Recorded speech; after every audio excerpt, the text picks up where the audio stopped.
It's now or never for the Daggers and Hereford. The home side eyeing the playoffs, the away side clinging to Chester's coattails at the top.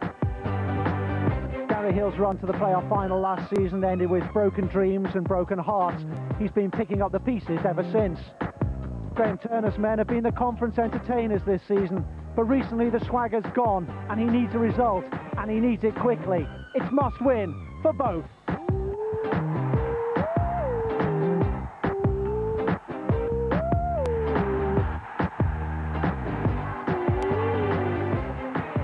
Fancy a Friday night out down the East End? Well, go from Canary Wharf to Dagenham as the crow flies, of course.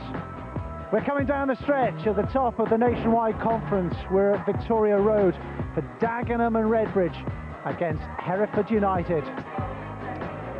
Yeah, we've had the full spectrum of football this week, from the heady heights of the Champions League to the sharp end of the nationwide conference season. 11 games to go and only really one question: can anybody catch Chester at the top? Ian Snowden's alongside me. Can anybody catch Chester? I don't know, Rob. I think they've got an hard run in Chester, but I'd like to be in Chester's position now. I think they'll be quite confident at the minute. 8 points clear. Hereford, of course, in second place at the moment. I just wonder if it was a turning point last weekend, where with Chester beating Dagenham with a last-minute goal and Hereford slipping up at home to Woking. Yeah, perhaps it was. That's twice Chester have done it recently, and to score in the dying, well, it was injury time, to be perfectly honest. It's a great result for them, and I think they're starting to see the winning line. OK, well, Chester are 8 points clear, but then 4 points separate four teams in the playoff positions. We can have a look at two of them in action, beginning with Aldershot, who are away at the Shea against Halifax, and a good win away, wasn't it? Yeah, I think it's a tremendous result for Aldershot, because it's not an easy place to go to, Halifax. As we see then, Ryan Mellon there, right foot volley into the bottom corner, but the lad Sills again, he's scoring important goals for Aldershot, put them on level terms there. 4th in 6 games for Tim Sills. We saw him score against Barnet in a live game on Sky a couple of weeks ago. Yeah, again, another ball put into the box. He's on the end of it again, did everything right, just the wrong side of the post, but a terrific header. Halifax haven't won in 2004. They had a couple of chances. This was a great save, wasn't it, Richard Barnard? Save. Yeah, it's a tremendous save. It looks to be going in the top corner, but as we said, Richard Bernard pulled a great save off there. Now, what did you make of this? It was Mark Cartwright in goal who was eventually sent off for handball there. I tell you what, the referee did ever so well there, because I had to have a look at that 2 or 3 times, and at the first time I didn't think it was sending off, but the more you watch it, referee dead right decision. No goalkeeper on the bench. Adam Quinn, the defender, went in goal. What about this for an introduction? I tell you what, it must be every outfield player's nightmare that, to go in goal. But he's done ever so well, as he said, but I think he's a little bit at fault here for the goal. He's just gone underneath him. I don't think he'll be too proud of that one. And how key could that be? Tim Sills with a goal. Now, this is at the Gay Meadow, where Shrewsbury took on Nigel Clough's Burton Albion, and once again Shrewsbury, a team with games in hand and coming good. These are my dark fancies, Rob. I think they're not bad there. I think the keeper were a bit at fault there, letting Luke Rogers pointing at the near post, but he's a good little player. I know there's a lot of clubs watching him, and I definitely think Shrewsbury will have a say in this promotion matter. Luke Rogers' 10th of the season. That was David Edwards firing wide. We'll see Shrewsbury in action a week on Monday. Make a date in your diaries. A home to Lee RMI here on Sky Sports, and they play in the FA Trophy tomorrow, the quarter-finals, and Jimmy Quinn's just got them coming good, hasn't he? Yeah, he has. As we said, they're in the trophy as well. Hopefully that'll not take preference to the conference title that he's aiming to get back in the Football League. And as I said before, I think they've got a good chance through the playoffs. Let's have a look at the table, beginning at the bottom. Farnborough, Lee and Northwich, the bottom 3. A story today, though, that might only be 2 going down this season, because the word is nobody from the Unibon might be promoted this season for one reason or another. Let's go to the top. It's Chester, 8 points ahead. We'll see them on Sky Sports tomorrow night away at Woking. Hereford snods in second place, and it's tight, isn't it? Aldershot, Barnet, Shrewsbury, everybody with a shout. It is, and I'm sure Exeter and Morecambe are not ruling themselves out of it as well, Rob, but this is a must win really for Hereford. They've got to close that gap on Chester and just put a little bit of pressure on them. Just a word on Dagenham as well. I mean, this time last season, people were talking about them. They're too far off the playoff places, and they came with an 11-game unbeaten run, 11 straight wins, a conference record. I mean, are they in that kind of shape to do it this time round? I think they've been playing very well recently, the last couple of games, but I just think they've got a mountain to climb. They had a terrific run last season, we know that, but I think it's going to take an extraordinary effort off them this season to get in that playoff. Okay, it's a big game for the Dagenham manager, Gary Hill. His 200th league game in charge tonight. Let's hear what he's got to say. He's talking to Johnny Phillips. Gary, last season you went on an amazing run to make it into the playoffs. Is the same thing out of the question this time? Well, you never say never in football, but we've been inconsistent this year. Been playing very well recently over the last 8 or 10 league games, and you know, it's a game we're looking forward to tonight in respect that Hereford need the 3 points, and we'll certainly be going out there to attack as well. The last two results typical of the inconsistency, I suppose. Good performances but different scorelines. Yeah, you know, we had a good win up at Accrington, and very unlucky at Chester not to get a draw out of the match, but you know, all credit to Chester, they went right to the final whistle and got goal deep into injury time, which didn't help us, but we're looking forward to tonight's game, and as I say, I think it's going to be an open game and looking forward to it. If you don't make the playoffs, is it a case of building for the future between now and the end of the season? Well, we have to look here, you know, I think as we say, we've got to be realistic, and it is a long shot now, but we've got to keep pushing on. There's still 33 points to play for. There's 11 straight wins last year, 9 straight wins the year before, so we've always got that little bit of belief, but you know, it's been a season of inconsistency, in which you do get that in football every level. You know, it's been 4 years of success. It's like an aeroplane, I suppose, really. You know, it's enjoyable when it's going well all the way. It's a little bit of turbulence, and that's why it's here this year. So I've been reminded of it a few times, but you know, we'll keep going to the end, and we'll make it as hard as possible for Hereford tonight, for not only ourselves but everyone else chasing for a playoff spot. Well, best of luck. Thanks for talking. Thank you. Certainly not giving it up, Gary Hill, but it's been a fantastic run he's had in 3 seasons in the conference, 2nd, 3rd and 5th. Do you think it's a season of taking stock, marking time and preparing for maybe, you know, the future for next season? Yeah, I think last season must have been a big blow to them, Rod. They come on a great run and they got beat in the playoff final. How long does that take to get over, do you think? It must be a massive disappointment. You can see with the performances, the consistency this season, it hasn't been as good as... But Gary's not going to give up. He'll keep going till the end, till it's mathematically that he can't get in them playoffs.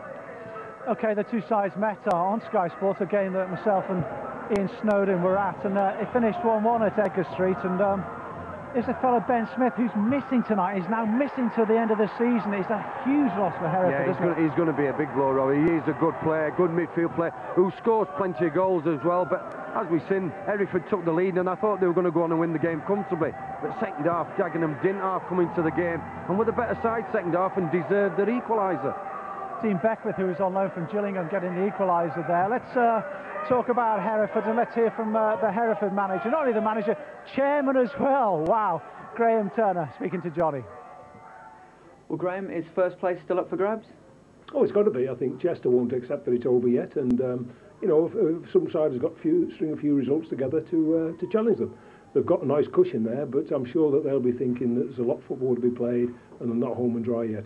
But games like this, we've got to take 3 points from matches like this, and it's always a difficult place to go to, but our downfall recently has been throwing away points at home. Our away form, our away results have been very good.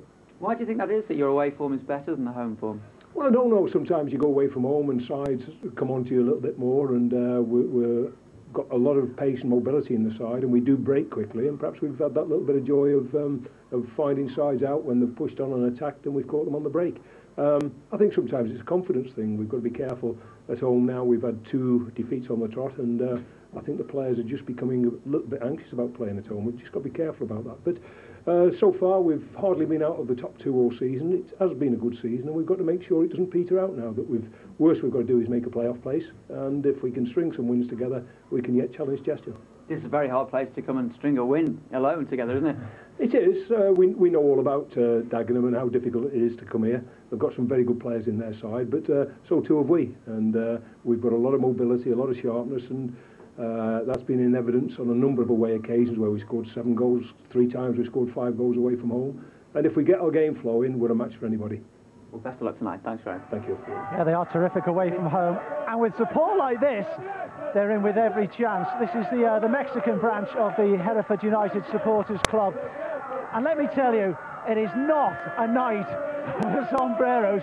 I reckon those moustaches will curl up come full time. I bet they wish they were in Mexico, because I tell you what, it's freezing here. We wish we were in Mexico. I mean, I know you came down from Doncaster today. It's been snowing all the way down the east side of the country, but in fairness, the pitch here is not too bad at all, is it? No, it's in good condition. We had a walk on it before. You were tempted to get hold of a ball, Rob, but I told you to leave it alone. Don't embarrass yourself. What about tonight's game? Well, what about Hereford? Graham Turner, of course, is very upbeat about it, and there's no question that he still thinks that, you know, Chester are catchable. Oh, without a doubt, he's got to be positive for his players' sake as well. He's got to show that in the dressing room that the title is not up, and they'll keep pushing till the end. And as we said, Chester have got some difficult games. They'll be looking at them and thinking, well, we could go down to the last game of the season. Against Chester. They've lost Ben Smith. We've talked about this player, Ben Smith, has scored 14 goals. He's injured and out for the rest of the season. Hereford have also lost Paul Parry, who went to Cardiff and is now playing for Wales. Shows that the players down at this conference level can actually make the step up. Well, definitely, Rob. He's been a good player for the last couple of years as Parry, and it was no surprise that he did actually go to Cardiff. Surprised that he played for Wales, but didn't surprise me that he's doing well in the first division. You fancy Dagenham tonight, though, don't you? I do fancy Dagenham. I've had a little wager on them. Oh, not like you. OK, let's see how it's going to go. Let's join our commentators for the evening, Clive Walker and Kevin Keatings. Thanks very much indeed, Rob. Well, there will be a few more who may fancy Dagenham and Redbridge.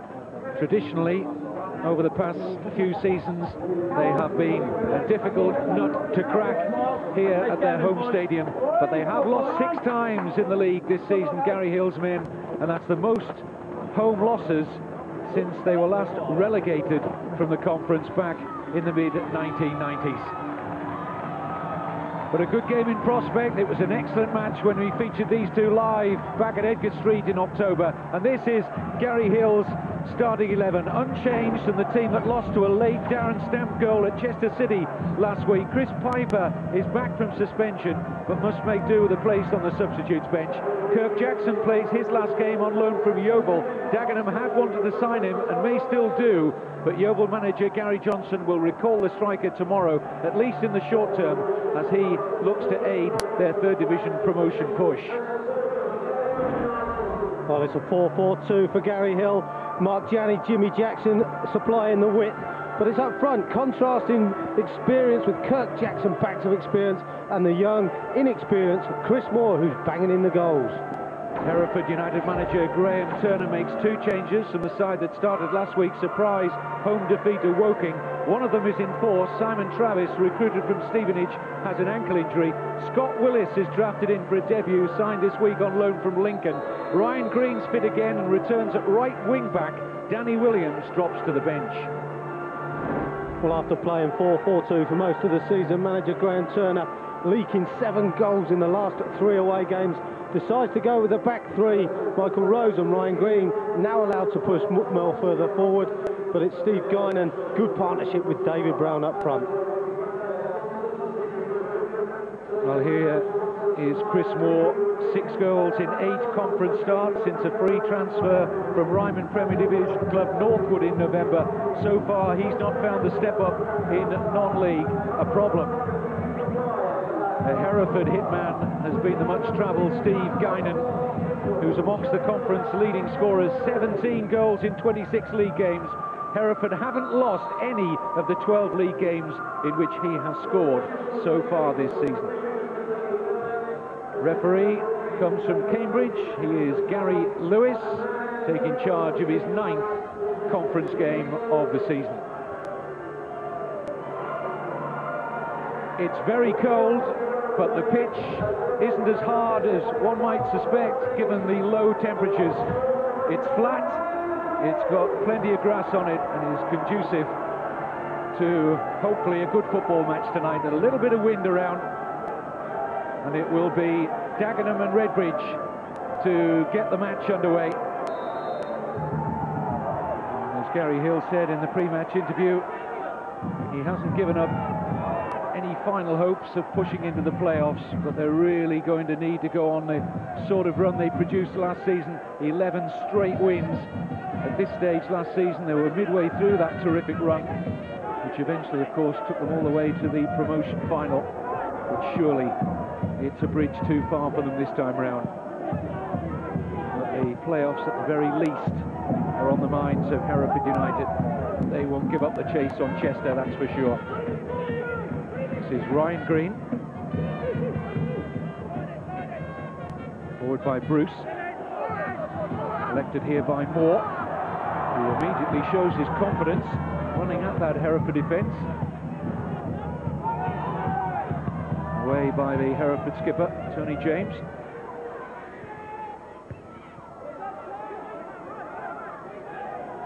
There's no question we're at the heading towards the sharp end of the season now. Hereford the nerve to go all the way. Not a particularly good clearance by Pittman. Here's Mark Janney. Now Mustafa. Paul Bruce, who's been settled in that left-back position in recent weeks for Gary Hill. He actually came in at left-back in a live match that we did down at Exeter, you may recall, earlier this season when Alan Kimball was sent off early on. Paul Bruce dropped in at left-back and has done well since. He's had a good game, good season so far as well, Paul Bruce, and Gary Hill has stayed faithful with him, and he's kept him into that left-back berth with Alan Kimball available. He's sat most of the time on the bench, so you know, he's done well, Paul Bruce. What's nice to see as well with Dagenham, you know, we've seen them before this season, but last season tended to play a little bit longer. But this season they seem to have got the ball down and they're trying to pass it, as we've seen in these opening 2 minutes. Miscued header by Bruce. This is Green. Purdy. It'll be a corner. Rob Purdy, who is a striker by trade, but is being used in the hole, if you like, as the most advanced of the midfield three. Yeah, they'll be looking for Rob Purdy to get forward from midfield as quickly as possible, support the front two, Steve Garner and David Brown. I mean, that's what is the ideal way, but it doesn't always work that way sometimes. Michael Rose will take the Hereford corner. A little bit disappointing that from Michael Rose. He needed to get that ball into the box, get it in the mixer, as they say. Let the big guys who've come up from the back deal with it. Mustafa's taken a knock as he's attempted to clear the ball away. Tarkan Mustafa, who's one of several full-time pros here at Dagenham this season. Remember, he had an outstanding game in the promotion final, scored a memorable goal, but taken a knock here as he cleared. Yeah, he's done well. He's got to the ball first. That was the most important thing for him. He was actually named Mustafa in the conference team of last season. A very consistent performer. Yeah, obviously one of his greatest assets is his pace. Tarkan gets forward with it as often as possible, can deliver into the box. Gary Hill has done a brilliant job at Dagenham and Redbridge. No question about that. This is Pittman. He got it on target. It was a clean strike from Jamie Pittman, not noted for his goal scoring.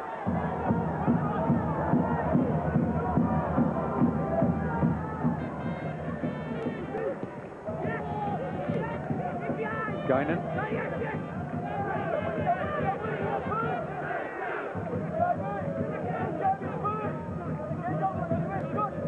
Forward by Bruce. It's way beyond its intended target of Moore.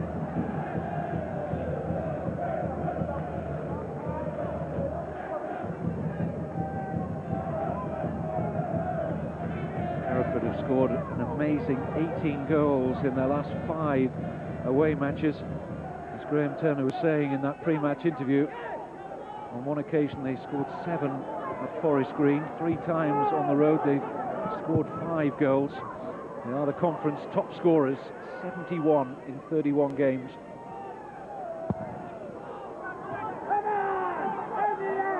Jackson winning a good header, against Tretton. Oh, it's a poor back pass from Michael Rose, and good job that Matt Baker was alive to the impending danger. Janney skips past Rose. Moore just unable to get a sure touch under pressure from Makandawiri. Here's Mustafa. Now Danny Hill. Bruce. Oh, and Baker at full stretch to turn it away. Good job he did as well, because Kirk Jackson was looking to poach. And already, Clive, 2 or 3 examples of good width in the Dagenham play. Yeah, it is. I mean, we said earlier on, Mark Jown and Jimmy Jackson both give the width for Dagenham, but it's Paul Bruce who's got forward a couple of times on that left-hand side, and that's a great delivery into the box. Matt Baker just about getting his feet right. He just about moved his feet just enough to get something on the cross. Hereford goalkeeper made the mistake which led to the only goal at Edgar Street last week against Woking. But has been for Hereford a usually very reliable goalkeeper. Here's Mustafa.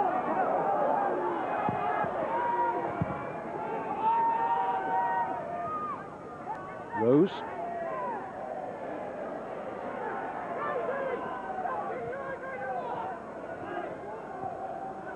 Now Jenny.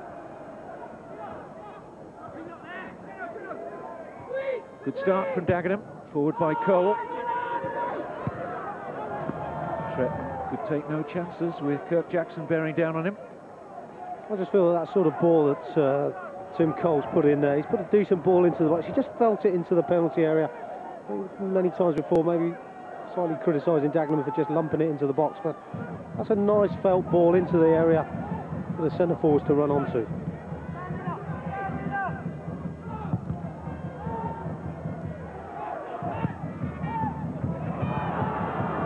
Away by James. In Hereford at the moment, just struggling to clear their lines. Need to be getting a little bit more distance. A lovely turn by Janney, away from Willis. And Tony James, the skipper, is there again for Hereford. Some good skills here by Mark Janney. Takes the ball nice and cleanly, and a good delivery into the box as well. In by Mustafa this time. Once again, James meets it. Makandawiri helps it clear of the penalty area. Backs to the wall, Hereford United, as Bruce is well forward again.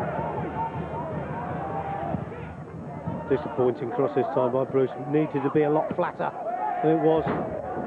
Almost a header for you there, Clive. I was going to bring it down, Kevin, actually. But yeah, Dagenham playing some nice stuff at the moment, passing the ball around. And they proved as well they can get deliveries in from either side. Hereford just not getting to grips with the game at all.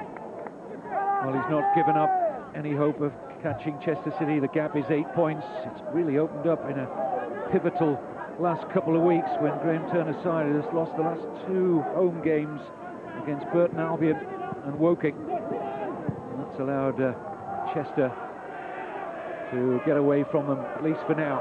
Here's Moore. Gary Hill tells me he's quick, and he is. Makandawiri's no slouch, and Moore left him for a moment there. That's good play by Chris Moore. Tidy play, takes it nicely into his feet, turns a centre back, and just breaks away with pace. Just felt he needed to get his delivery into the box just to finish off the run. But it was nice and positive. He's looked good opening a few minutes, Kevin. Thing is as well, this is the time. I think Gary Hill now he'll be expecting his team to score. Opening 10 minutes, they've threatened, but they've not really looked like they were going to score. And I think this is when you need to, when you're on top. This is Jimmy Jackson. Difficult bobble just in front of goalkeeper Baker.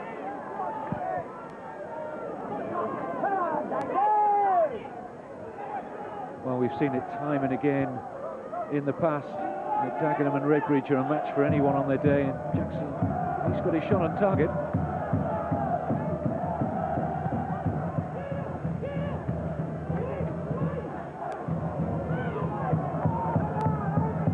This is Danny Hill.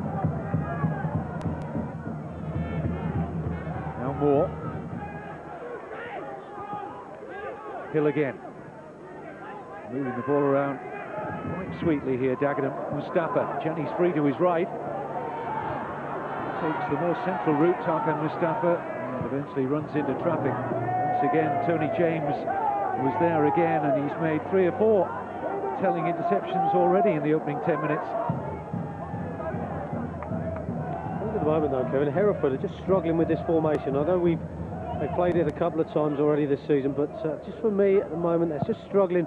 Michael Rose just struggling on this left-hand side, whether he should be a little bit further forward or whether he should sit back alongside his centre halves, but just not quite up with it. I think every time Mark Gianni gets the ball and Tarkan Mustafa come forward, he's just not sure whether he needs to go or stay. Moore a little bit puzzled that the whistle went against Dagenham. But one of the, I suppose there's a couple of reasons why Graham Turner has made the switch to 3 centre-backs. Because of the goals have been leaking away. Mind you, they've not lost any of the last 3 when they've conceded 7 on the road, but also I think because Paul Parry's left now to go to Cardiff, and he didn't really have a like-for-like left-sided midfield player in a 4. And of course Ben Smith is out for the rest of the season, their free scoring midfield player, so that's reasons for the switch really. It's Wayward from Willis, and Scott Willis, who's come in on loan this week from Lincoln City, played a big part in Lincoln's promotion push in the 3rd division and played a part in the playoff final at the Millennium Stadium, but hasn't figured much for Lincoln in Division 3 this time round. It was a disappointing cross as well at the end of a good build-up. It's probably the first time Hereford have put 3 or 4 passes together and looked like the team that they were early on in the season. This is Purdy. So flag is against him.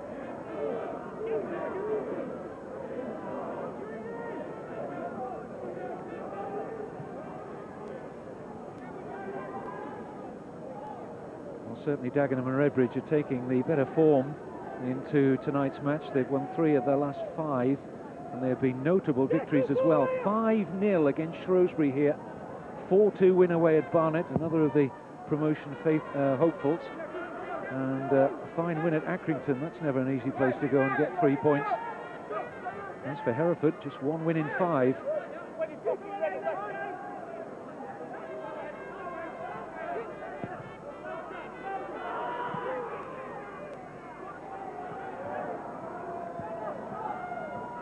Willis.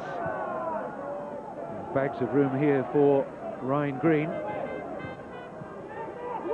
Green's continued his run here. Oh, and brought down, penalty. There can be no doubt about it. Danny Shipp making contact with Ryan Green, and the referee, Gary Lewis, had a clear view and made his mind up very quickly. Oh, it's very, very quick running by Ryan Green, and a great touch by Rob Purdy to put him in there. He's used his pace excellently, and Danny Shipp trying to get back. No, he's just clipped Ryan Green. I don't think there can be any doubt at all. Card and a red card for Danny Shipp. The Dagenham and Redbridge players are suggesting that perhaps he wasn't the last man and there was cover on at least one of the sides. But Danny Shipp walks after less than 14 minutes here. Was he the last man? Well, as Ryan Green cuts inside, little touch there by Rob Purdy. Well, he is. He's in front of goal. I can understand why the referee's seen it as to be an opportunity lost for Hereford, but he's got no choice, the referee, really. Tony James, 2 penalties in the last 3 games, 5 successes from the spot this season, make that 6. Wholly against the run of play, but Hereford United lead at the Glyn Hopkins Stadium by 1-0, and a decisive spot kick. Oh, this is tremendous, isn't it? Great power. Oh, Tony Roberts, even if it had gone the right way, might not have saved this. Struck it so sweetly.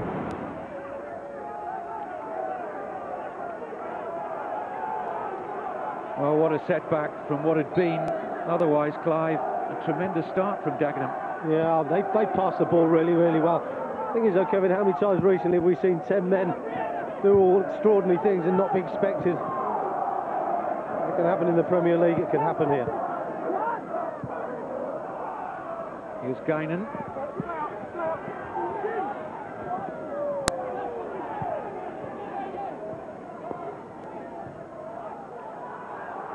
Jimmy Jackson. Now Moore. Bruce trying to provide the support run again.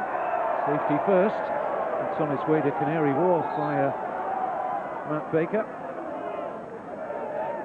Well, Gary Hill must be dumbfounded, really.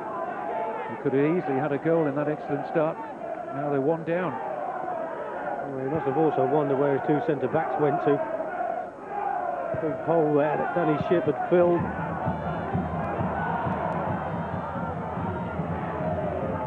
Time and space here for Michael Rose.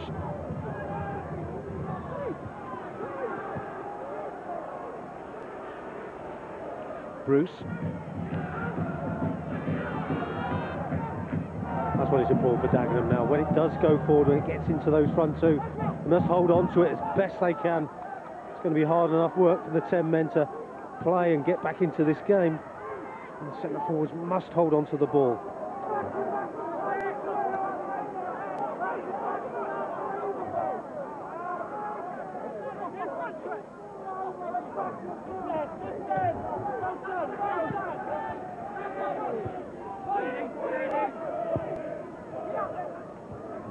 Good header won by Guinan, looking for the return from Brown, and come to nearly linked up effectively for Hereford. It's all a bit too tight. He could have gone out right side. Ryan Green was there and available. Just didn't get his head up enough. Free kick, Dagenham.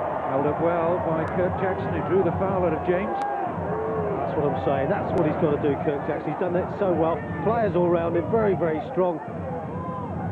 Only James just sticking that extra foot out, giving away the free kick. This is the opportunities that Dagenham might find themselves getting as the game goes on. Free kicks in and around the box. Former Gravesend and Northfleet player Jimmy Jackson will look to strike the free kick. Got it beyond the wall, and just for a moment Baker looked like he might spill it. Held on at the second attempt. It's a little bit too central, isn't it? You'd expect Matt Baker to save that, or he did it at the second attempt.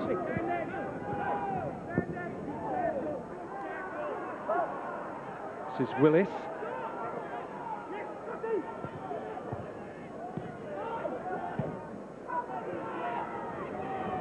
Now Bruce.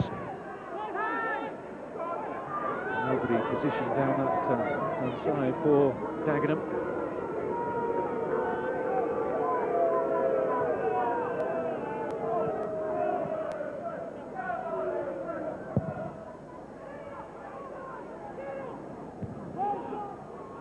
Here's Jimmy Jackson.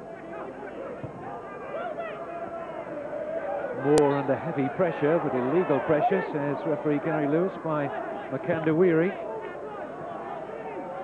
Tamika Makandawiri, who's come back for a second spell on loan at Hereford. He had a very successful 2-month stay at Edgar Street back in October and November. He's contracted with West Bromwich Albion.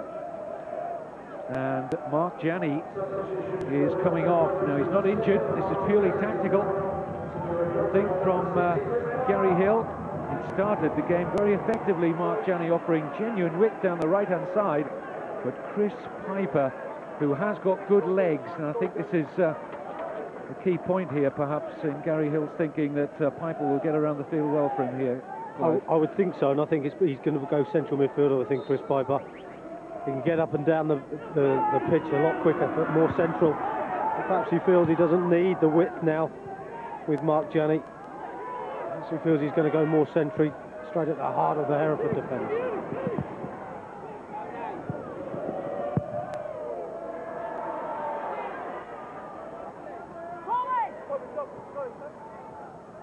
Tony Roberts, the 34-year-old former Welsh international, had a lot to do other than pick the ball out of the net, really, from Tony James' successful penalty. I think it looks like what Gary Hill's done. He's gone with his four at the back. He's going to ask Chris Piper to sit in that midfield area. He's going to ask Danny Hill really to bomb on from midfield, support the front two as quickly and as often as possible.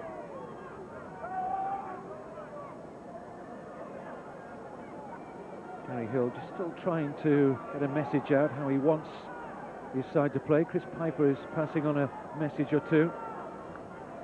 But he and Danny Hill are going to form the axis in the heart of the midfield alongside Jimmy Jackson.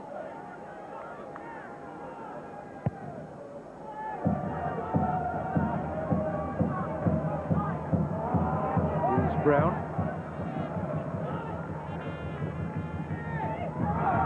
Raw giving chase to almost the perfect way to pass from Paul Bruce. Now Rose, former Manchester United trainee.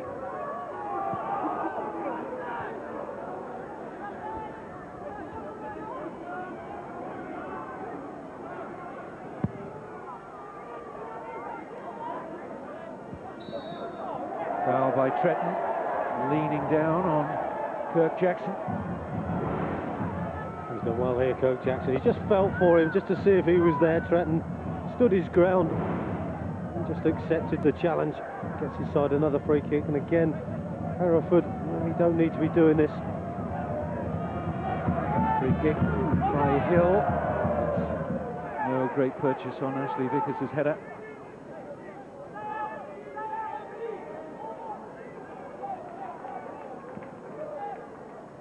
Heading towards the midway point of the first half, and the main job for our match referee was to award the penalty. He had little option really when Danny Shipp brought down Ryan Green.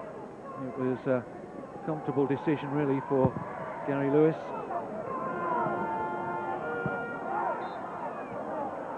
There's pushing there by Guinan. There was a hand used by Tim Cole, but he was being fouled. Good challenge by Purdy. It's the header of Mustafa. Can't find the pass he was looking for though for David Brown. Disappointed by Rob Purdy there. He's usually very good when he gets in those situations. Wins the ball very, very cleanly. He needed to play, suggesting he played with Steve Guinan there.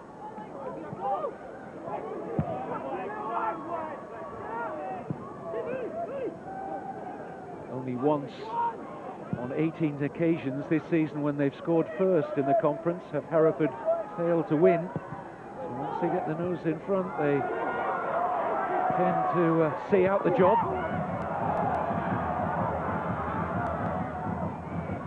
Bruce. Kandawiri sticking tight to Jackson. Kirk Jackson, that is. The Jackson 2 tonight.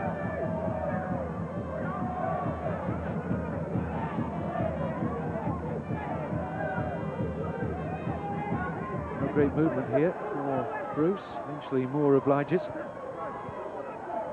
Time to settle and deliver the cross. Oh, and off the bar.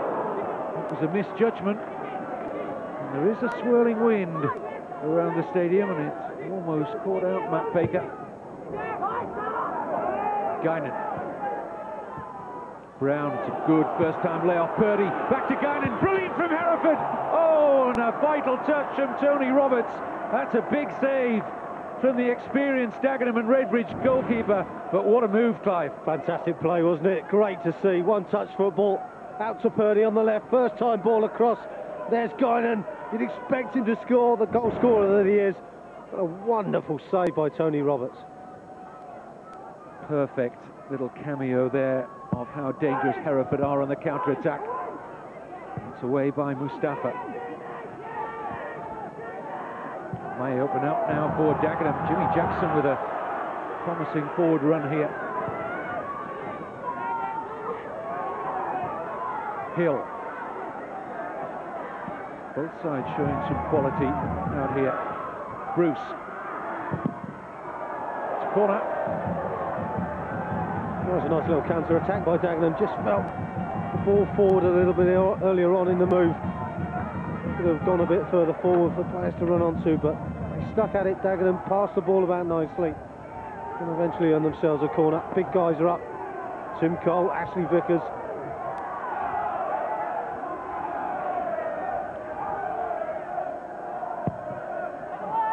Swung in towards the head of Kirk Jackson, but it's more comfortable this time for Baker.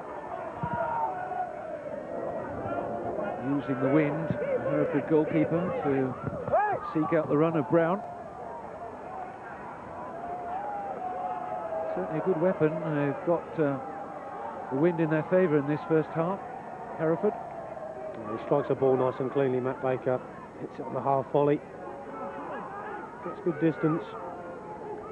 Hereford have been very consistent for most of the season. Only 2 weeks they've been out of the top two. Graham Turner has really stabilised things financially off the field as well, as matters have improved on it. And they regain the status that they lost back in 1997. Tim Cole's got a problem here. I must say it was a late whistle that came in here. The challenge came in. He tried to clear the ball and trying to wrap across the ankle there.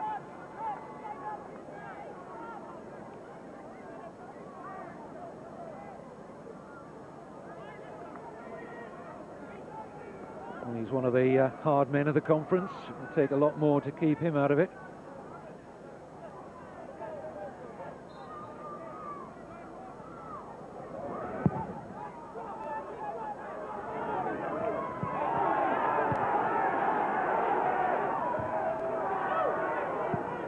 Moore.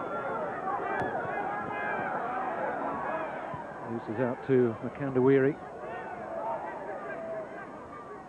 Chris Piper. Moore again shows his confidence. He's stepped up the non-league ladder and he doesn't lack for pace and close control, Clive.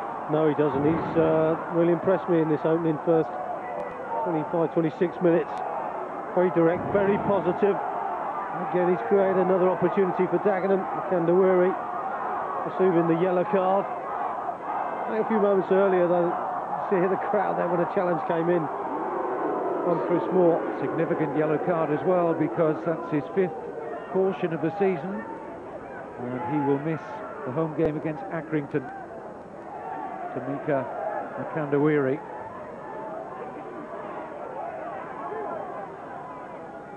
Chris Piper and Paul Bruce just discussing, Jimmy Jackson just discussing what they're going to do with this Dagenham and Redbridge free kick. Aimed towards Ashley Vickers. It's well met by Tret. And he's there again.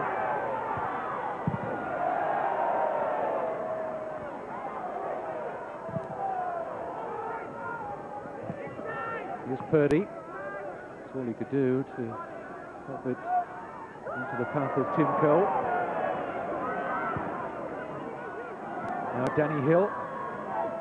He loses out, and that could be costly because Hereford have got plenty forward here. Guinan, offside. Oh, it's a tidy old finish from David Brown. And the flag was up early. Yeah, it was good play as well, wasn't it? Danny Hill losing out in midfield. Too many Hereford players there for him. Good patience as well to make the pass. See Vickers just dropping in too deep, but the final ball in there. David Brown just about offside. It's the thing with Hereford though, Kevin, you just feel that they've got that ability to pass the ball around with patience. They've now got 1 goal to the good. You just feel they could go on and score every time they go forward, but at the moment giving them a run for their money. Cole prevents the corner. Long time serving, in fact the longest serving player, still with Dagenham and Redbridge, came up to the conference with them. He's one of those players as well, plays at centre-back, but can get you a few goals throughout the season. He's got 5 so far. Hereford deploy the long throw. Pittman. A bit of a slash from David Brown, who, like Michael Rose, began as a trainee at Manchester United. A little spell in the league with the likes of Hull City and others. Rose, former Chester City player, had a season up at the Diva.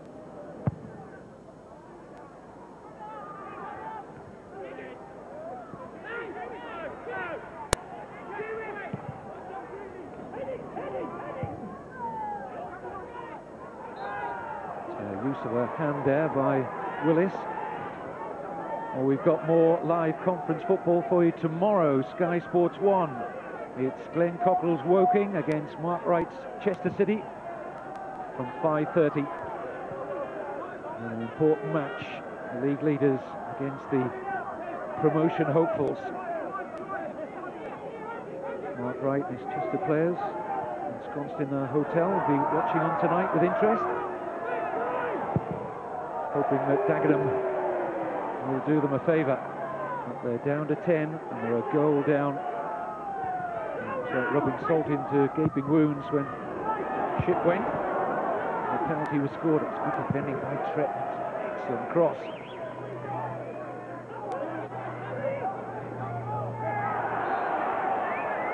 Foul against smiling Guinan. I don't think he intended to do that, but he just caught Ashley Vickers' heels. Vickers getting to the ball first. Here's Moore. Placed by James. And Chris Moore did well again.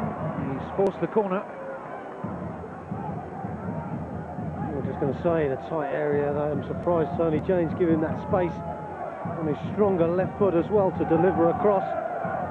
And Chris Moore's done very, very well.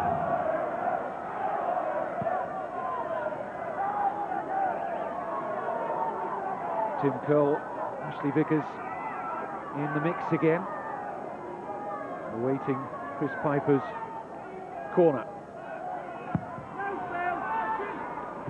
It's won by Cole. Jimmy Jackson. Now Bruce. Chris Piper. And a hot one round the corner for Moore.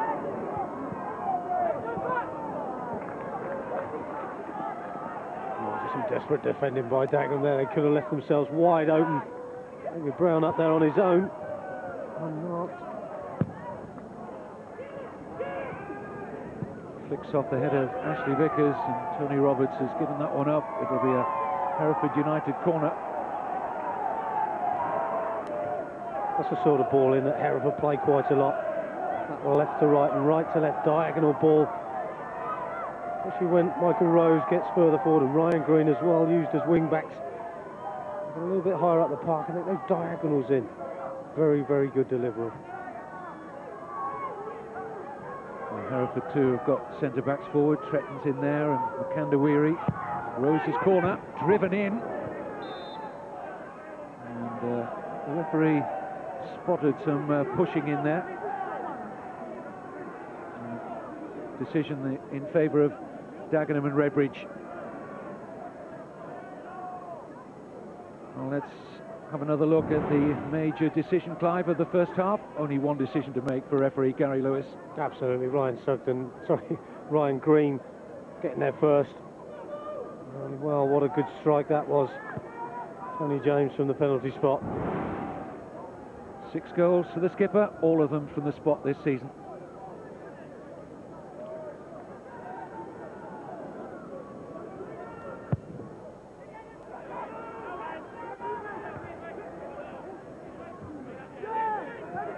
Pittman, stabbed forward by Green. There's a flag up for offside. Not the easiest of conditions. The pitch perhaps not quite as hard as we anticipated given the low temperatures, but there is a difficult swirling wind. It's not in any one given direction really. It's the players are making light, really, of the conditions, and it's been an entertaining first half. Good back heel from Moore! And Jimmy Jackson forces a save out of Matt Baker. It was well struck by Jimmy Jackson. Now Piper.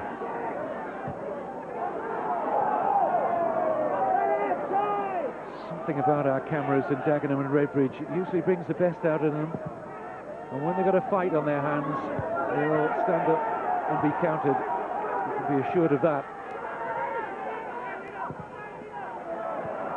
Brown finding Rose in some useful space. after the return from Purdy, which was rather telegraphed. Pittman, never likely to find the run there of David Brown. Well, he struck it well, Jimmy Jackson. Oh, he did, and he's done well again, Chris Moore. He's just taken a chance, backheld it back into open play. Jimmy Jackson there, good strike on target. One of the part-time players at Dagenham. He's a farmer, Jimmy Jackson, down in Kent. Might have been a long day for him. They tend to get up at the crack of dawn.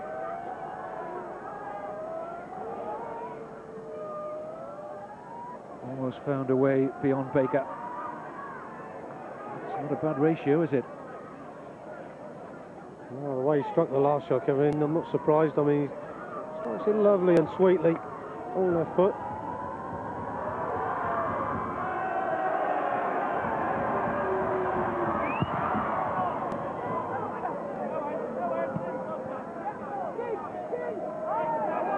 Danny Hill.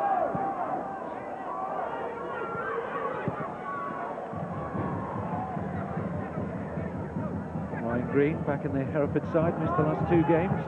Been a consistent performer for Graham Turner this season. He's first with the club.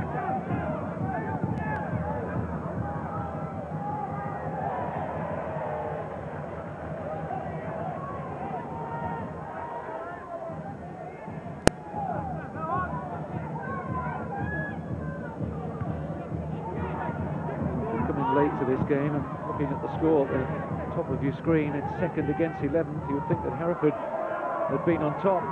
It's far from the case, really, particularly in the opening quarter of an hour when Dagenham and Redbridge really took the game to the side 2nd in the table. There's been 1 or 2 glimpses of the undoubted class that Hereford have got on the counter-attack.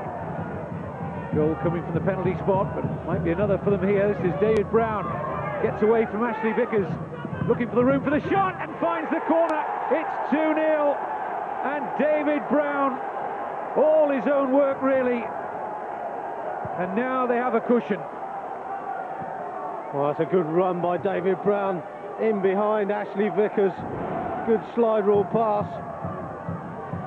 Well, that's a nice bit of play. It's Steve Guinan dropping deep, plays the ball through for him, perfect weight. Then it was all David Brown.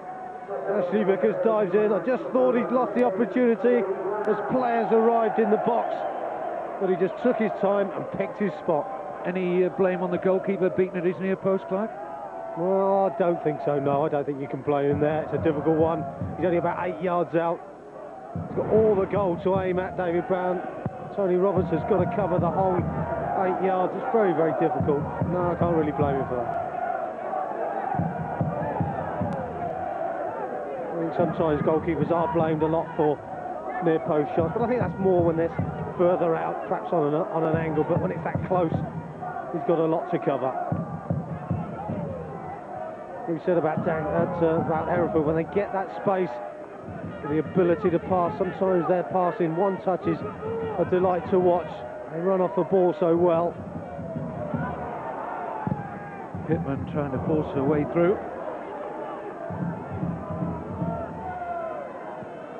4 goals in his last 5 conference games for David Brown. Forged a good partnership with Guinan this season.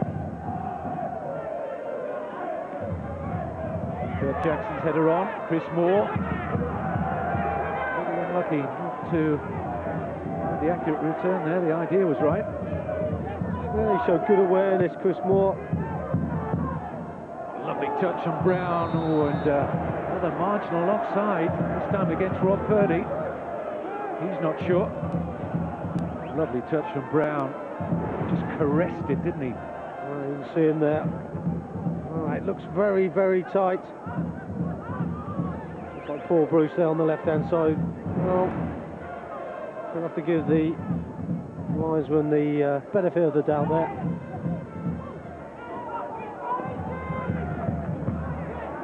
Tretton holding his composure.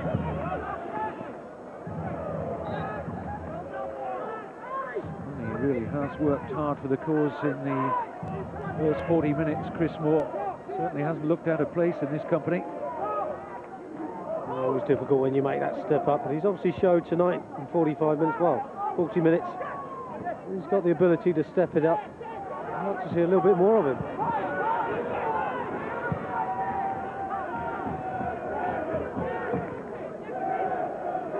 Here's Pittman. Now Rose. Oh, and Guinan running into a lot of space here. He's looking for a free kick as Vickers came in and seemed to make contact, but right under the nose of the referee, who turned to sign Guinan's claims. Good play as well by Hereford, wasn't it? See Willis there running from deep this time. Big diagonal run, taking players away. Guinan comes into the space. Moore gets the better of Tretton, who then atones for the error. There's a sign there for Chris Moore that maybe not really got the strongest of right foot. Wanted to get it on his left foot, and the opportunity was denied. Vickers. So short for Mustafa. Ashley Vickers, we didn't see David Brown coming in quickly on him there. I was just going to say the ball Vickers gave there to Mustafa was almost what they used to call a hospital ball. In by Mustafa, away by Makandawiri.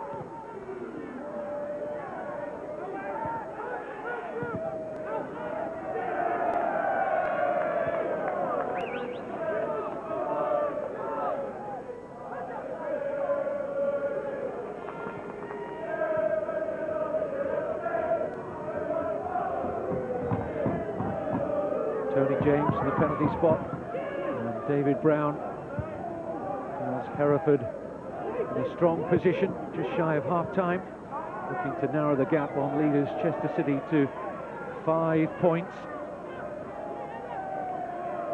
There's the chairman and manager. Give yourself a vote of confidence so far, Graham.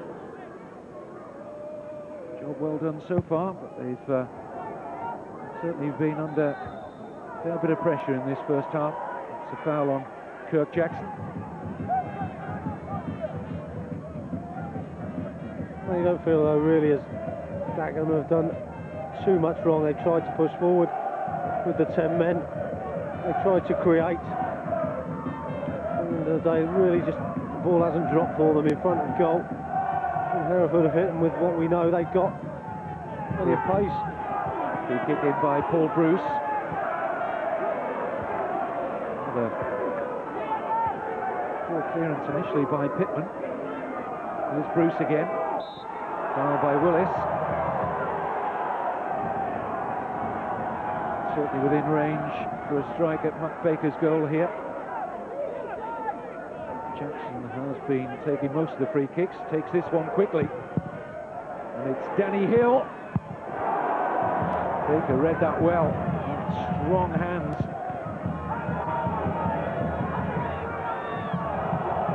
Finally, Hereford get the respite of a goal kick, but the goalkeeper brought into action again. I think he's made a really good save here, Matt Baker. First chance for Danny Hill, but he struck the second one so well, just inside the post. Matt Baker slightly unsighted as he gets across two strong hands.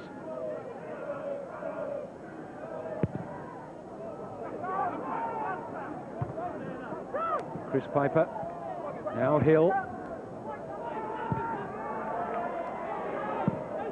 Quite what Makandawiri attempted, but Rose able to find Purdy, and Guinan just held his run. He knew he was going to run into an offside position. I think he could have been in here if Rob Purdy had seen him and played it first time. Steve Guinan made the run early. Purdy takes a touch, and he knew he was offside.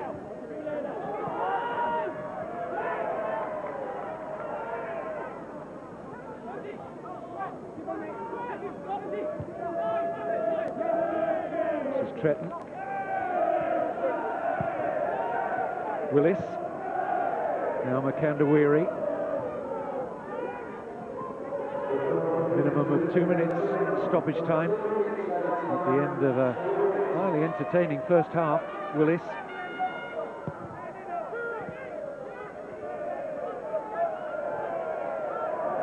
Andy Tretton, who's missed a large chunk of this season with injury, coming back at an opportune time for Hereford.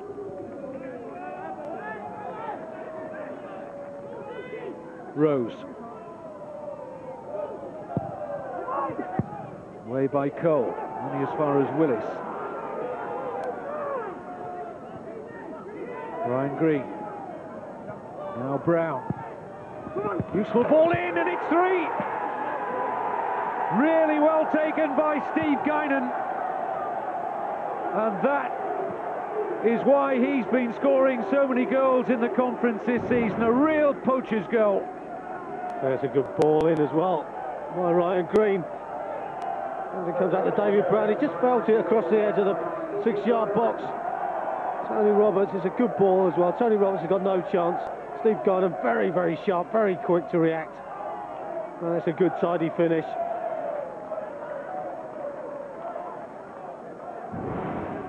"21 away goals in 5.5 matches. It's an extraordinary record, but they have real quality, and it's the quality of movement really that's undoing Dagenham and Redbridge, Clive. Well, it is. It's the movement off the ball, the pace they go for. You know, when they see the opportunity of breaking forward, they all seem to get into the right place at the right time, and they're able to deliver. Some of the one-touch football is excellent to see. Not really unlike perhaps which we said earlier in the season, perhaps like Yeovil last season. It's half-time. It's tough on Dagenham and Redbridge, but Tony James successful from the spot after Danny Shipp was sent off for bringing down Ryan Green. David Brown made it 2. Steve Guinan made it 3. And half-time here at the Glyn Hopkins Stadium is Dagenham Redbridge 0, Hereford 3.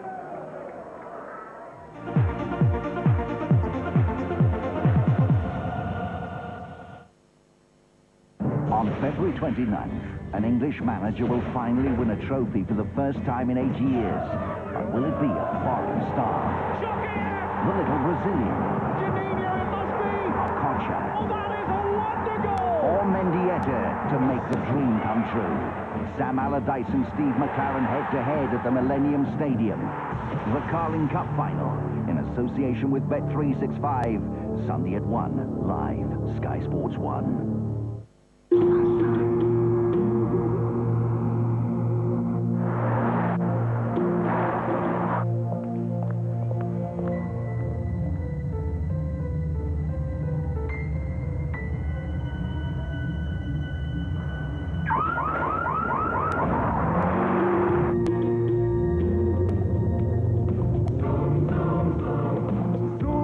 The all-new Mazda 3. Have you got what it takes? With car insurance from Mordan, you can protect your maximum no-claim bonus for life. Whatever happens. Which means your premium will never go up just because you've made a claim. Lucky?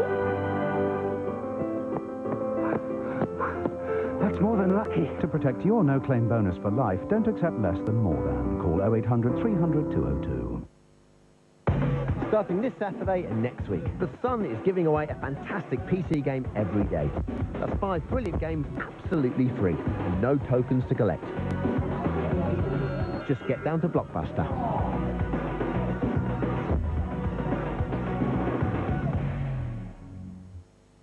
Today's lesson, giving our customers peace of mind. For £15 a month, we look after their whole central heating system. That means parts, labour and unlimited call-outs. To demonstrate the importance of having this fallback, Dave will fall back as if he's a boiler breaking down. But Dave didn't have British Gas central heating care. And now look, it was only £15 a month.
fantastic. He's not playing games, is he?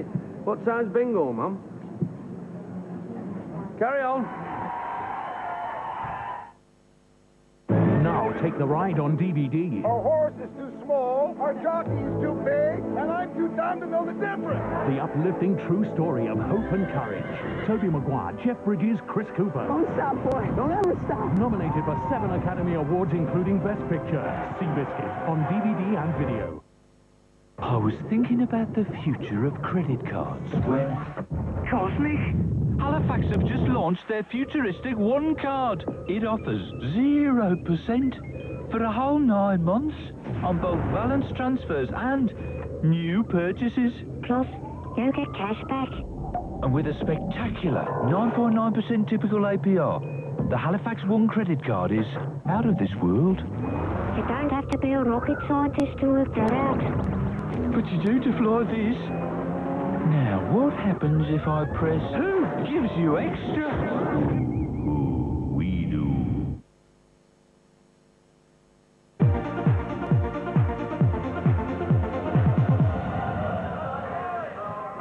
Football from the top of Division 1 coming your way tomorrow. Sky Sports 2 from noon. It's Sunderland against the leaders, Norwich. And then we're back with you, Chester, away at Woking. 5:30, Sky Sports 1. Here it's been Hereford's first half. They lead by 3 goals to 0. Doesn't tell the full story because Dagenham are down to 10 men. Danny Shipp sent off in 13 minutes. Graham Turner couldn't have asked for any more. Ian Snowden, I mean, it's only half time, but is there any way back for the Daggers now? We've seen some strange results in the Premier League, Rob, but I just don't think it's going to happen here tonight. I think it's cut and dried now. I think definitely Hereford have got 3 points in the bag. Game turned though on a sending off, as so many do. What did you make of it? Right, it is. It's definitely a penalty. There's no question about it. But the referee by law has got to send the lad off. He is the last man. But I'm just not into that rule. I think a penalty, a booking is quite sufficient.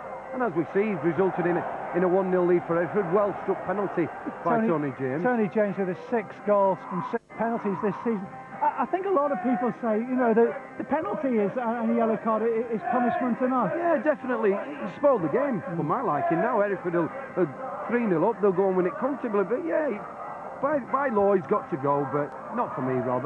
Just leave the lad on and give him a penalty and a booking. Simple as that. By the same token, they say that Hereford are better away from home, and certainly on the counter-attack, they've looked very good, haven't they? Yeah, I didn't think there were much difference early doors. I thought, to be honest, I thought Dagenham were the better side, but great move that. Rob Purdy, first time ball into Steve Guinan, and then he gets himself in the box, Steve Guinan. I'm expecting him to finish that, but all credit to Tony Roberts. He's done ever so well, come off his line and produced a good save. I think he was expecting to finish it as well. Yeah, he would. He's a prolific goal scorer at this level, and he'll be disappointed, but give credit to Tony Roberts. It's an excellent save. As Ian Snowden said, there's no doubt that Dagenham had certainly the best quarter of the game until the sending off, but they've had moments, little chances to get back in, but Matt Baker's been pretty solid in goal, hasn't he? Yeah, he has been pretty solid. He's not really had much to do.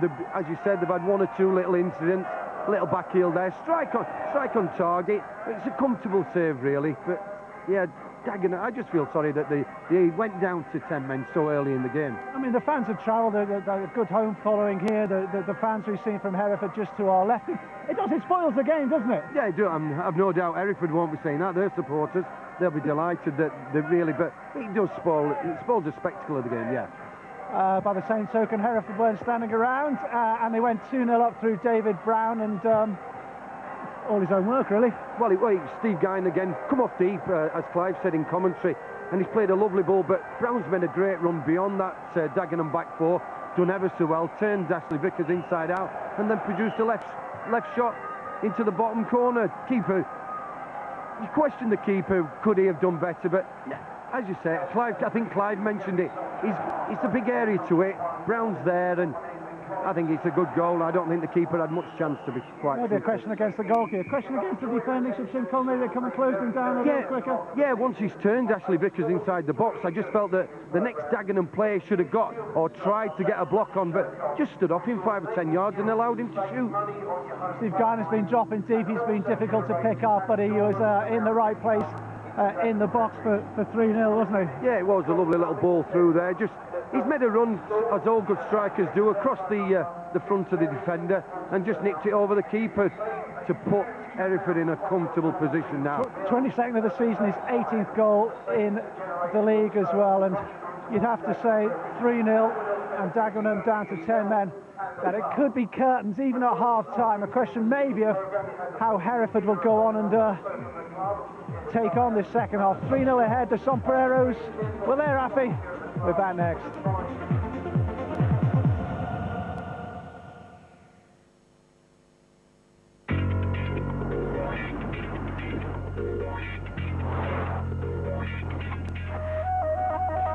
Whet your appetite with a Heatwave Hot Domino's Pizza. Fresh from our oven door to your front door. Call your local Domino's on 087 1212 1212. Relax, it's Domino's. There's one tool that helps people in Britain save millions in home improvements. It's called Price Reverse from B&Q. There's lots of savings across the store. From under £1, save around £20, save as much as £50, to savings of an amazing £400. Last year we price reversed hundreds of products. This year it's bigger than ever, because this week and every week with Price Reverse we never stop lowering prices. Before you buy car insurance from just anyone, just keep asking yourself one question. Could I get a better deal with the AA? Because last year the AA could have saved you up to £199 on your car insurance. Why not see what you could save? Before you buy car insurance from just anyone, just ask.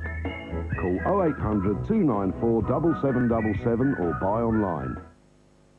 This week, in the Sunday Times, you'll find the best entertainment for March, free on one CD-ROM. Ricky Gervais takes an exclusive look at the darker side of comedy. Most British sitcoms are around a central character that is a buffoon and gets back to square one. Also, preview 10 of next month's biggest films.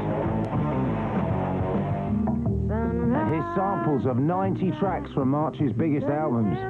Till next month. I don't think I've had one day that I've felt okay since the day I've had my heart attack. My arteries have become blocked, and then that's restricting blood flow into my heart. It misses a beat, and that missed beat is when it pumps without any blood in it. I can actually feel it when I put my hand on my chest. The major factor in my heart attack, I think, was smoking. I never used to think about consequences or anything. I think the kids have lost 50% of their dad. If they can get an extra day out of me, they will do. Call the NHS smoking helpline on 0800 169 0169. A man asked his wife, what do you want for your birthday? You can have anything, anything at all. I'll buy you a top-of-the-range luxury sports car. I don't want a car. I'll buy you a round-the-world first-class champagne cruise. I don't want a cruise. I'll buy you a Tiffany necklace with a 50-carat diamond. I don't want a necklace. Well, what do you want then? I want a divorce. Hell, the man said. I hadn't planned on spending that kind of money.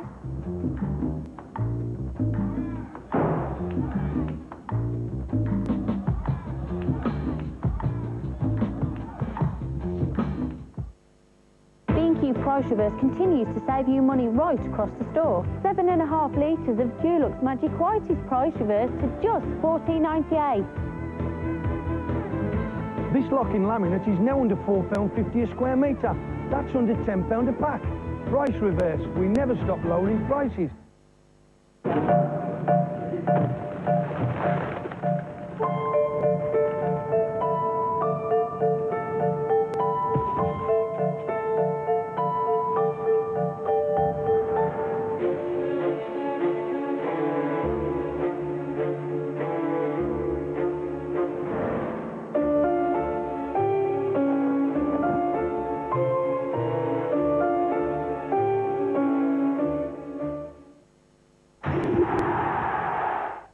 Jason Voorhees. We executed him for the first time in 2008. Evil man. He is an unstoppable killing machine.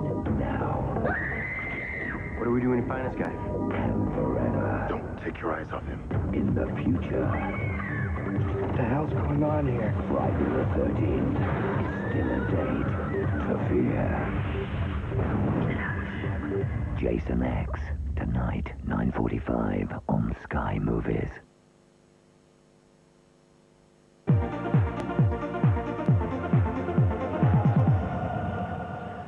Fantastic weekend of football on Sunday. The Premiership Plus game is Leeds against Liverpool, channel 433. For further information, Sky Digital viewers should tune to channel 433 following the instructions. And then, of course, the Carling Cup final, Bolton against Middlesbrough. Sky Sports 1 from... I'll try again. Sky Sports 1, Sunday, 1 o'clock. Back here, Hereford 3-0 ahead against the 10-man Daggers. Your commentators, Clive Walker and Kevin Keatings. Thank you, Rob. Dagenham and Redbridge's first home league game in close to 5 weeks has been disappointing, certainly in terms of the scoreline at half-time. Doesn't tell the story, though, of a portion of that first half performance, which wasn't at all bad from Dagenham. But Hereford have taken the opportunities when they've been there, and that's been the familiar theme for Graham Turner's Hereford on the road all season. Tony James penalty and a goal each for the two strikers, Guinan and Brown, have Hereford in a tremendous position here. What can 10-man Dagenham do about it? No change in personnel, by the way, from what we saw in the first half. The Ship sending off and the tactical substitution of Mark Janney with Chris Piper coming on. Here's Willis. Now Makandawiri.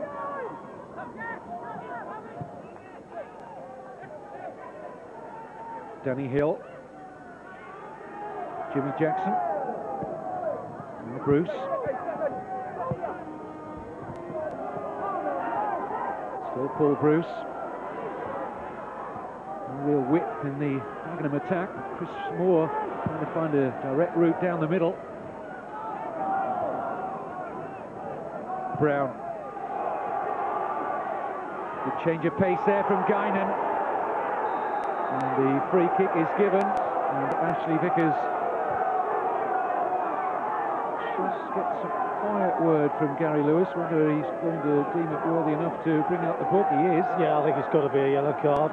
But wide enough, I think, to only draw a yellow card. Yeah, absolutely. What surprised me is the referee didn't blow a little bit quicker. Just waiting for his assistant there to raise his flag. Good guy is showing that little bit of pace. Ashley Vickers just struggling to keep with him.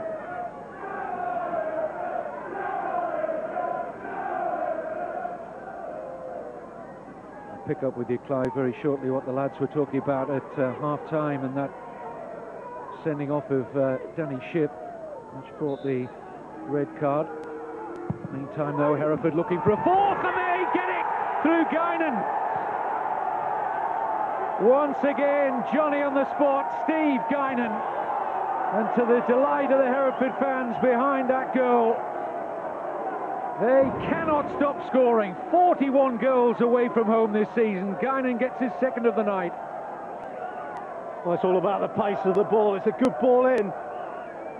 Dagenham defender's gone missing. And there's Steve Guinan. Simplest of chances.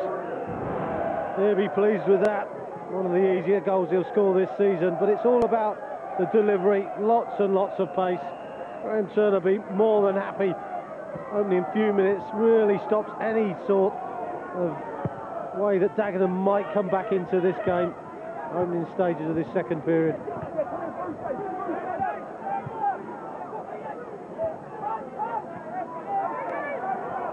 Purposeful run here by Ryan Green. Wants to go all the way and loses out in the end to Tim Cole. Needed to pass there, Ryan Green. Options right and left. Hereford in the mood to fill their boots here. Well, you just got a feeling the floodgates could open.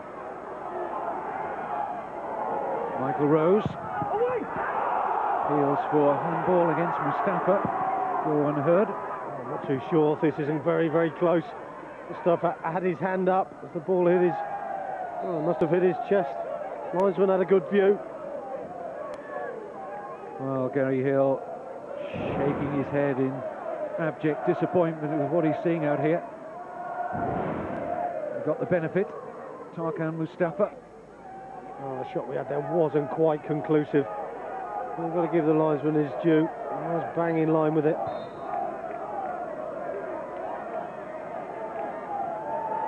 Well, he's had a tremendous season, Steve Guinan. He really has been a consistent goal scorer. 23 now he's got in all competitions, 19 in the league. A period of time when he was injured as well, Kevin, so he'd have been available for the whole season. Who knows how many he'd have got. Forward by Chris Piper. Here's Moore. Breaks the first challenge. Chris Moore brings a good save out of James. And again, he had the confidence to take him on. Oh, he's made a shot out of nothing here. Good little reverse pass by Chris Piper. Takes it round at Makandawiri and drives his shot. Well saved by Matt Baker. Chris Piper's corner. And Vickers just seemed to lose the flight of that. Well, he did. That's disappointing. Actually, Vickers there, completely free.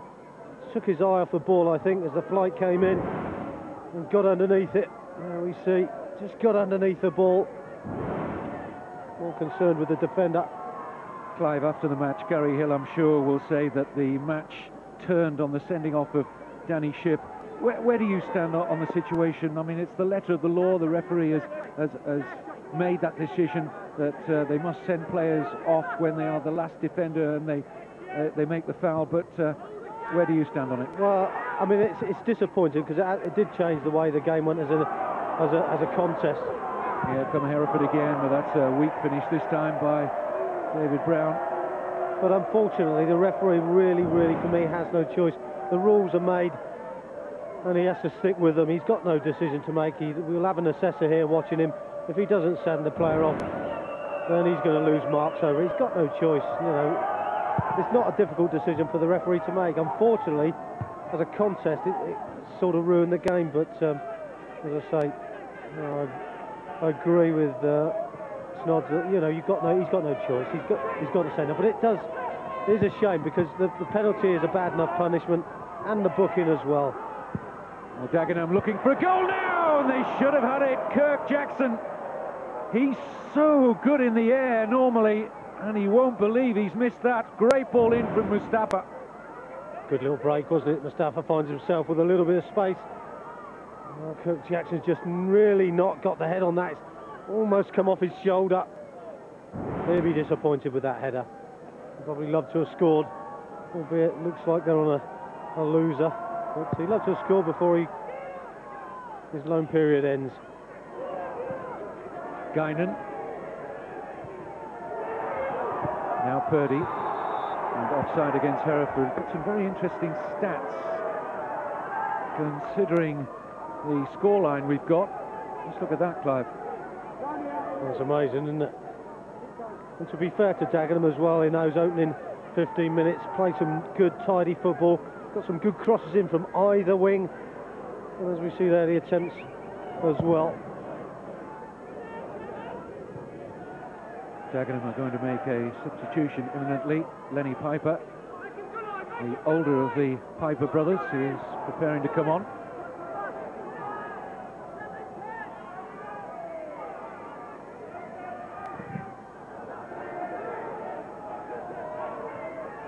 Jimmy Jackson.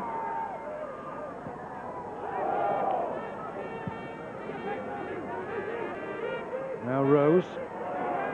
Well closed down by Kirk Jackson, finding his namesake Jimmy. Mustafa. Danny Hill. It's ambitious from there. And he is the player, we understand, who's going to make way for Lenny Piper. just come back, as Danny Hill is indeed the player to depart. I think it makes you feel that he knew that that was the case. He was going to be taken off any second. Thought, well, I might as well have one last shot at goal. Well, he's on the turn, off balance. Really had no chance of hitting the target. Lenny Piper just come back from a loan spell at Margate.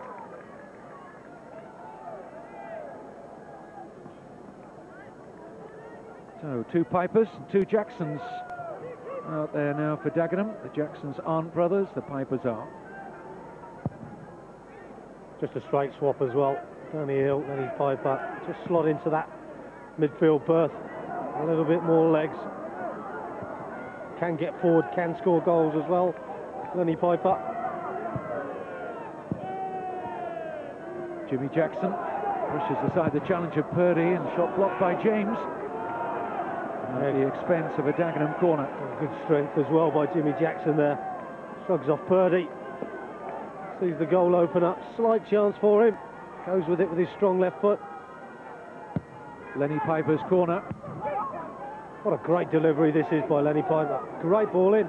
Disappointing players not arriving. Here's Lenny Piper again. Good reverse pass to his brother Chris. An excellent challenge from Steve Guinan, of all people, who was in there. Guinan just stayed back for the first corner. Nice to see him doing defensive duties as well. Chris Piper's corner this time. That's amazing, they changed the corner takers. Great ball in by Lenny Piper a few minutes ago. His brother Chris, not with the best delivery, easy for Matt Baker.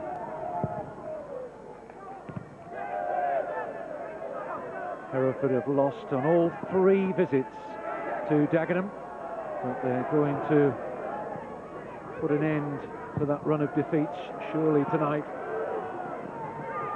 Ryan Green, now Brown.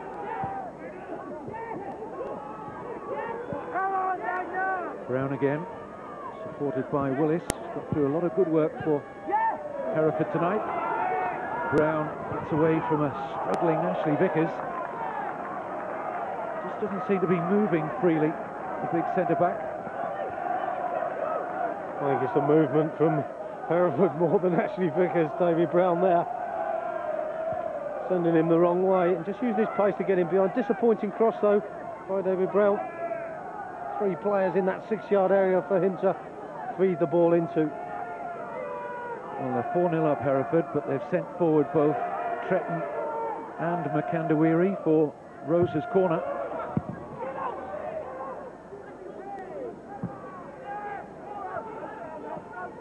Here's Willis.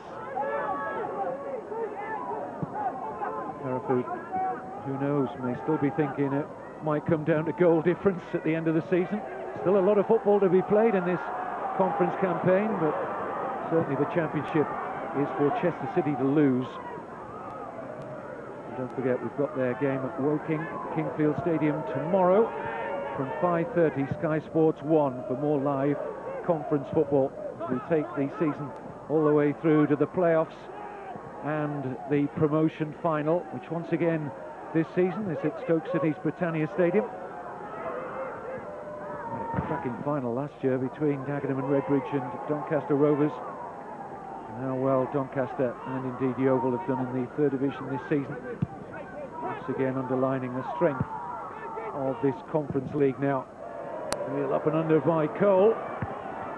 Baker under pressure from Kirk Jackson.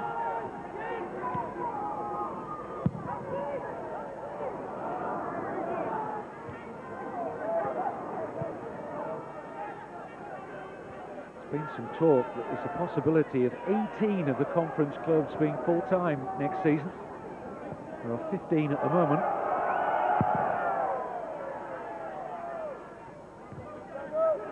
Just proves the conference, Kevin's just going from strength to strength, isn't it? Almost becoming another division, a 4th division, if you like. Well, there are many who thought that's been the case for a while now.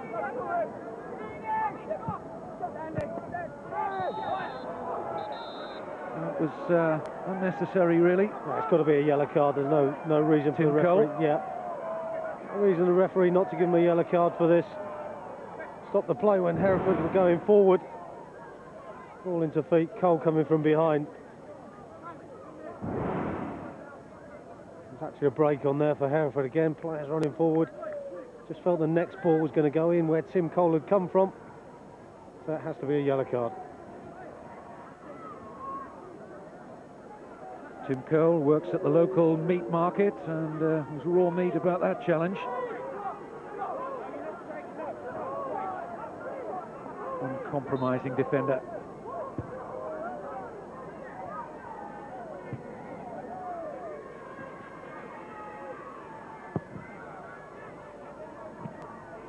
Lenny Piper. Now Brown. Ryan Green. Rob Purdy.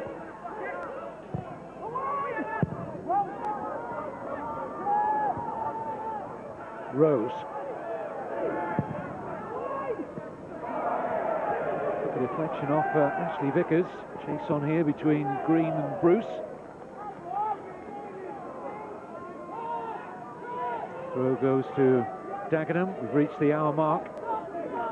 And the home side down to 10 men since the 14th minute of the match when Danny Shipp was sent off for a professional foul.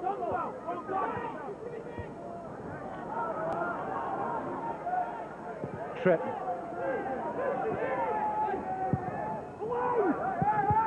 And the bouncing ball made life difficult for Ashley Vickers. He just struggled over the last 5 or 10 minutes. Ashley Vickers seems to find himself out of position, chasing David Brown all over the place. Really credit to the front two for Hereford.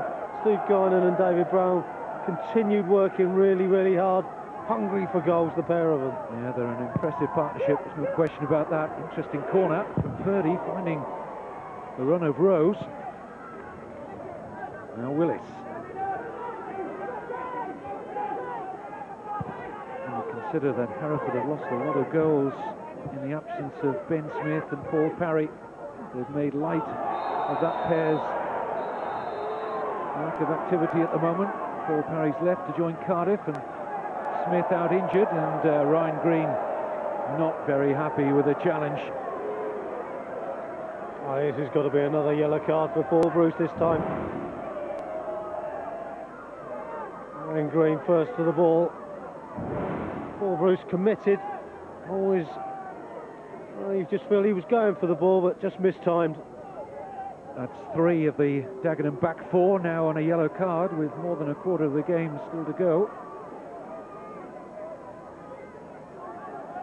Bruce, Vickers, Cole, all in the book now.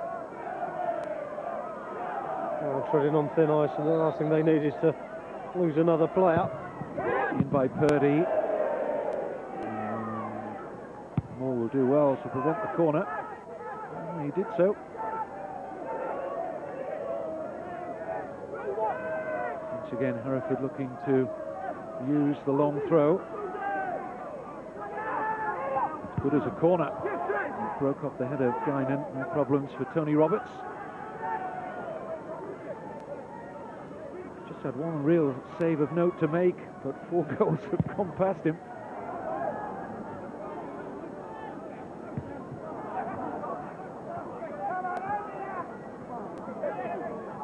Lenny Piper.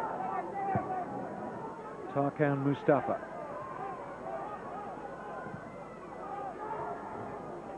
Here's Moore. Break for Paul Bruce. He wins a corner off Makandawiri. Well, he's looked dangerous, Paul Bruce, to be fair, when he has gone forward. I know Gary Hell's preferred him in at that left-back spot this season. But every time he's gone forward, he's looked like he's got something to offer in and around the penalty area. Did well there to get at the corner as well. Just taken by Lenny Piper. And they have another on the opposite side now, conceded by Makandawiri. Well, again, a decent ball in by Lenny Piper. Good quality on it, lots of pace. Matt Baker decides to stay on his line. This time Jimmy Jackson will take.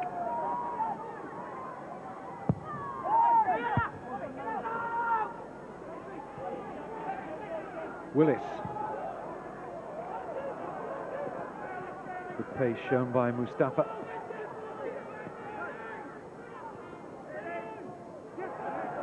Chris Piper loses out. And this is where Hereford can be devastating. Almost a 4-on-3 for a moment here.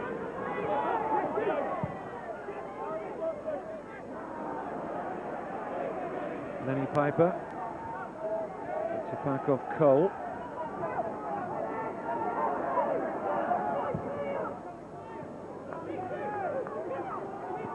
Loose control there by Chris Moore. Stadium has gone very quiet.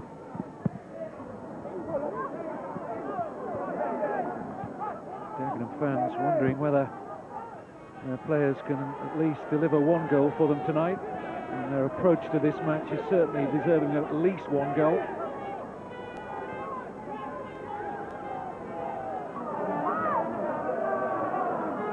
It's not often you see Dagenham and Redbridge on the end of a hiding at home.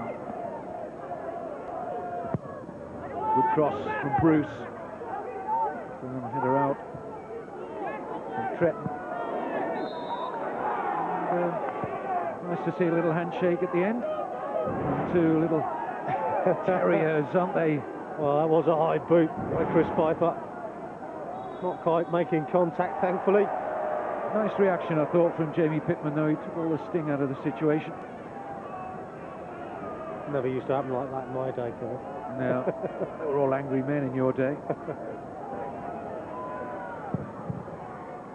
Nice to see that.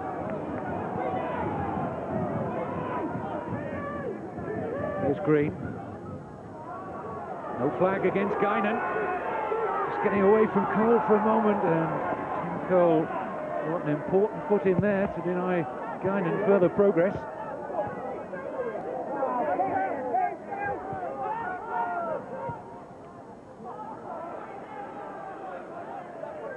Rose.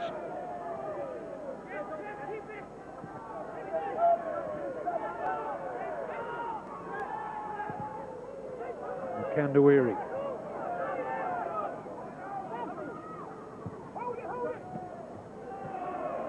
Now Green. On David Brown.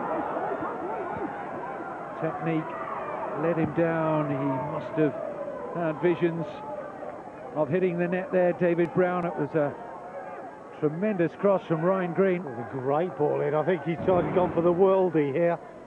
Great ball in. One for the cameras, volley it in the top corner, misses his kick completely. I think he should have gone with his head. Plenty of pace on the ball, just steer it goalwards, hit the target, and there could have been the fifth. He's gone for the spectacular Brazilian type sideways scissor kick, I think, Kevin.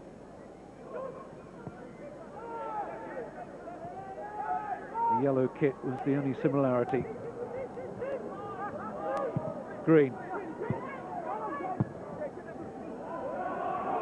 Mistake there by Bruce, lets in Guinan, trying to set it up for Brown.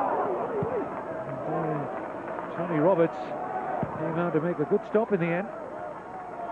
It's a good save. He stood up well there. Tony Roberts gone down at the last minute. But how well Hereford are utilising the extra man here. There they are, and I think also the fact that they're playing the five across midfield, Michael Rose, Ryan Green, giving them so much width. Here again, Michael Rose, lots of space. Very difficult for Dagenham to get close to the ball. Another good bout of interpassing and a fine challenge. Last ditch from Bruce. Yeah, he's well timed though. Paul Bruce, great challenge on a yellow card. And he's got to make that challenge, and he's got to make it spot on, and he did.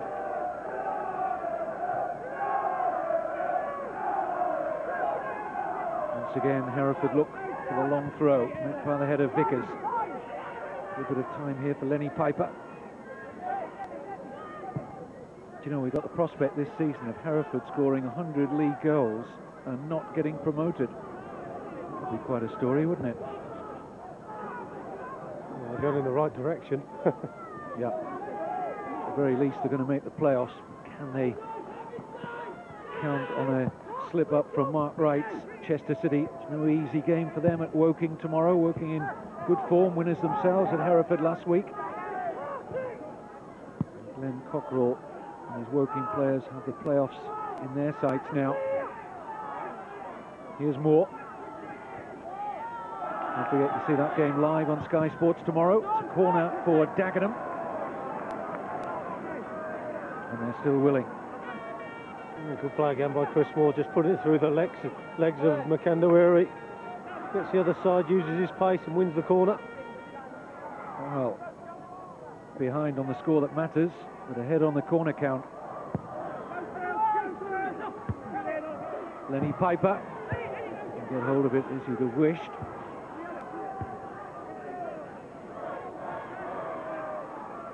Bruce. Lifted forward by Mustafa. This is where they can break, Kevin, straight away. Oh, and Purdy's in the clear here. David Brown is free to his right. If Rob Purdy uses him, he does. And it's Brown for 5. No! Fine goal line clearance from Paul Bruce. Saves the day this time for Dagenham and Redbridge. Well, as I said, there's a good chance for them to break. Purdy not really exploded into the Dagenham penalty area, but a good ball across. David Brown does everything right. Tony Roberts very, very sharp off his line. And just delayed it so he couldn't get the pace of Paul Bruce coming across and heading away. Michael Rose for the corner. Oh, and the header's in. A beauty from Brown. He will not be denied. David Brown gets his second of the night. And the corner arrowed in by Michael Rose. Got the header it deserved. Yeah, all about the quality of the corner. Lots of pace, but where was the marking on David Brown? Simple header. Finishes it quite comfortably, but a good corner by Michael Rose with plenty of space into that near post area. Well, he's had a fine game, as has his striking partner, Steve Guinan. And life just gets more and more disappointing for the glum Gary Hill. But for the travelling Hereford faithful, well worth the journey. As they come forward again with some menace, and Tim Cole forced to concede the corner. He couldn't be sure Tony Roberts was going to get that.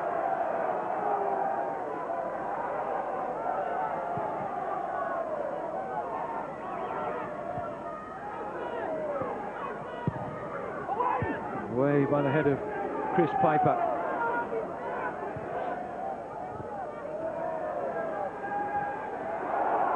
Brown giving chase. Again, some uncertainty at the back there from Dagenham and Redbridge. Yeah, 6s and 7s at the moment, Dagenham. They need to stabilise. This is a speedy figure of Purdy. And it's another Hereford corner. Well, what an amazing record Hereford have had this season. For the 7th time, they have scored 5 or more goals in a game this season. And Graham Turner would be absolutely delighted with what he's seen here. Richard O'Kelly, his assistant there. Another Rose corner. Not as good this time.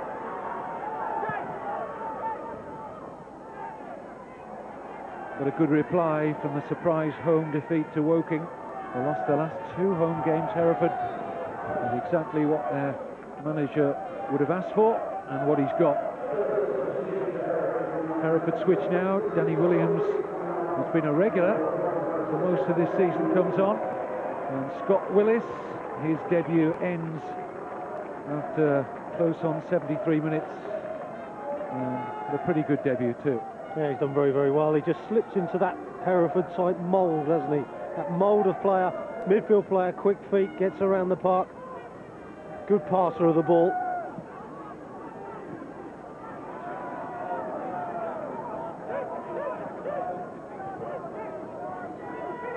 Here's Green.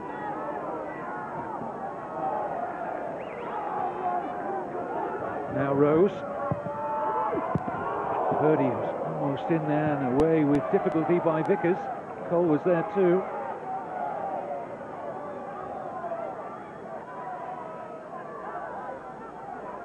Danny Williams has just slotted into that centre midfield area.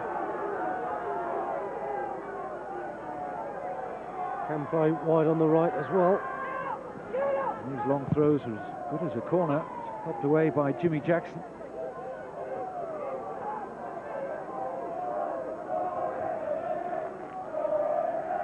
Once again, Rose to pile up one in. Put away by Vickers. Purdy. He's looked well suited to that attacking midfield position. Header on, and Brown sniffing a hat-trick. And Tony Roberts only just kept him out. Oh, he's unlucky, it just bounced up too much for him. Good flick on. Just bounced up a little bit high, and his first touch, not the best. But Tony Roberts very, very sharp to smother.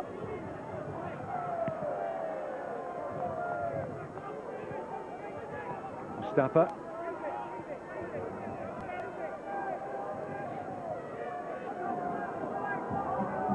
Now Vickers.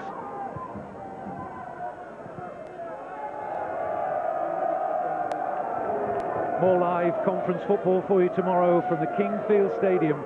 It's Woking against Chester. Two former Southampton teammates, the respective managers, Glenn Cockrell and Mark Wright. 5:30, Sky Sports 1. Mustafa. Just brushed off the hand there of Purdy, which has drawn the free kick. Quarter of an hour left. And Jimmy Jackson will take the Dagenham and Redbridge free kick.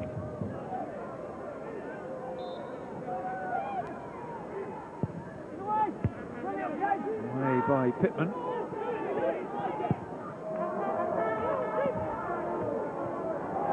Guinan. Oh, good pass from Steve Guinan. Here's Purdy.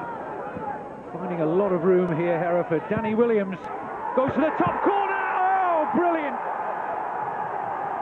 What a fantastic goal from Danny Williams. And Hereford make it 6-0. He's barely been on the field, what, couple of minutes. And the goal of the night from Danny Williams. Well, Hereford seem to have got it all right tonight. Danny Williams just curling this into the top corner. Tony Roberts, absolutely no chance at all, always going in. And Hereford seem to have, well, hit it all right at the right time. Great finish by Danny Williams. Knew what he was doing. Always looking at the goal, in off the post. Well, you won't see too many better goals this weekend than that.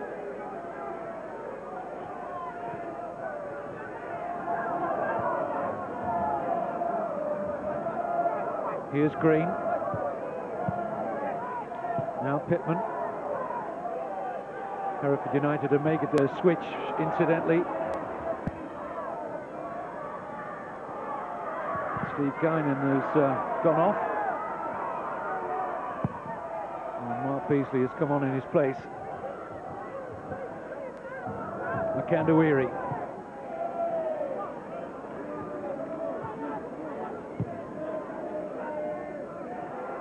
Dummy from Williams, now Purdy. They're hungry for another here, Hereford, in by Rose. And a corner conceded by Tim Cole. There is Mark Beasley, former Chester City player. And Steve Guinan, the man to depart.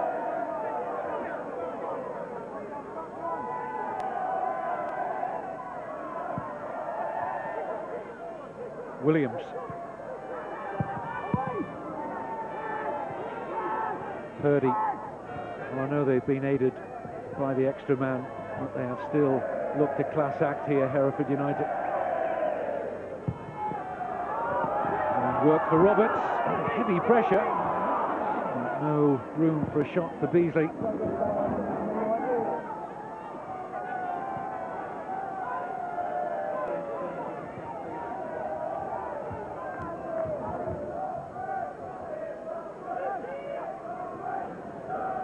Rose. Looks for the run of Brown. Tim Cole a little slow to get his clearance away.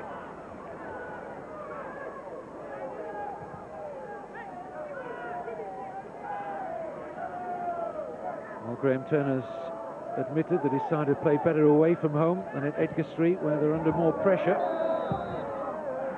It's certainly been borne out tonight. Clive, they've been excellent. They have, and some of the football they've played, I know they've been against 10 men, but they've used that well to their advantage. A lot of times that doesn't happen, but tonight it has for Hereford. As I said, the width of Michael Rose and Ryan Green for me have spread the play so well. Hereford passed the ball with ease and just used their pace. To be fair, the finishing as well, top draw. Yeah, some of the finishes have been worthy of a higher league in the conference.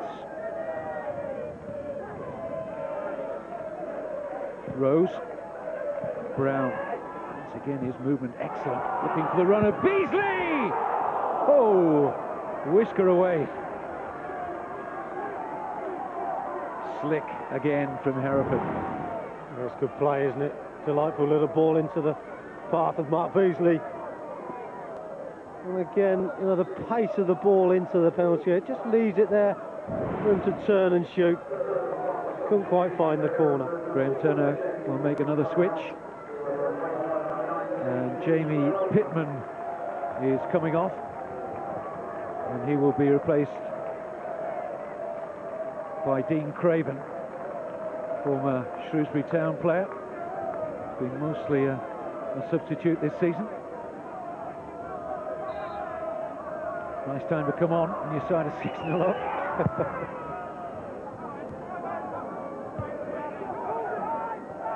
I think you probably want to get in on the action. Well, they all do, and everybody, one of the other subs, Beasley. Everybody else got involved, haven't they?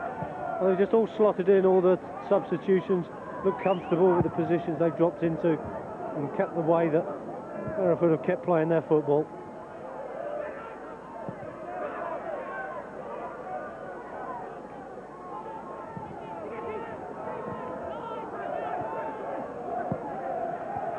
Williams.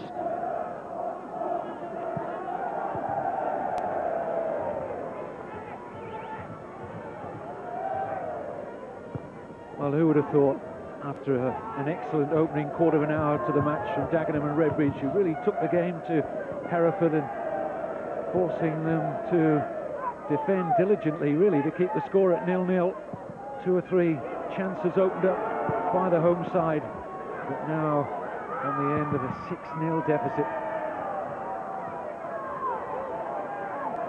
And if you did happen to join the match late, Dagenham and Redbridge down to 10 men in the 14th minute of the first half, when Danny Shipp was sent off for a professional foul, which led to a successful penalty tucked away by Tony James. And Hereford have been rampant since.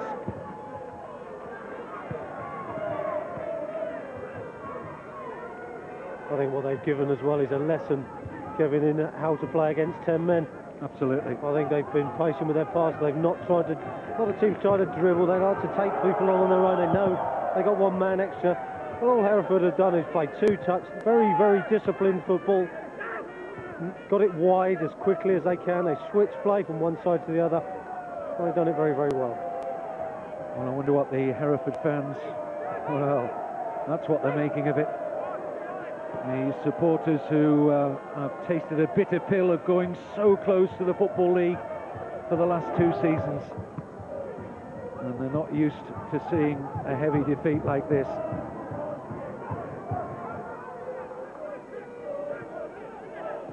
Amazing to think that Shrewsbury Town lost 5-0 here not that long ago, back in January. Dagenham and Redbridge recently went to Underhill and beat Martin Allen's Barnet by 4-2. One recently at Accrington, and it's all gone horribly wrong for them here.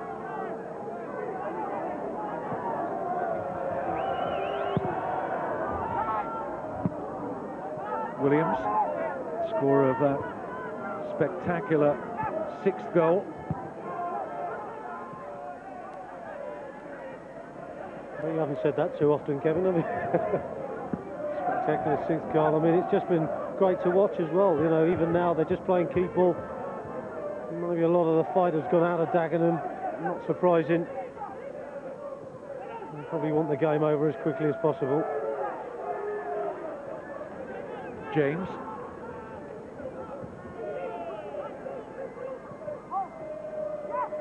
Beasley. It's well taken by Michael Rose. With options left and right, finds Beasley. Here's Brown. Now Green.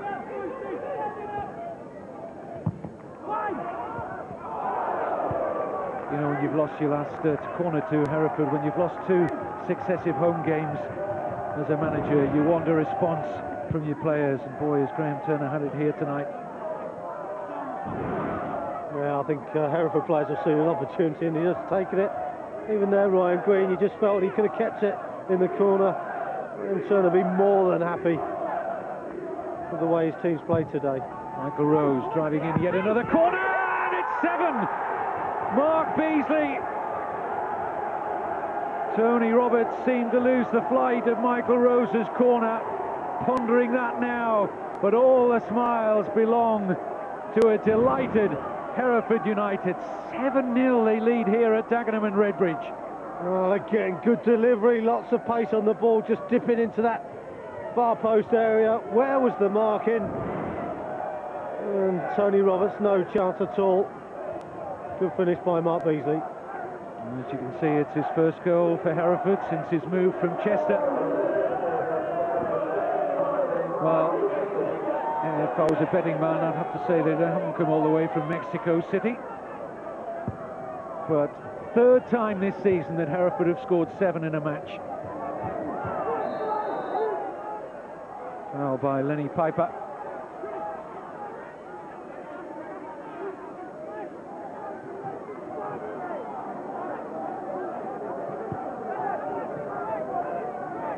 Dagenham and Redbridge at the moment are staring down the barrel of their heaviest ever home defeat.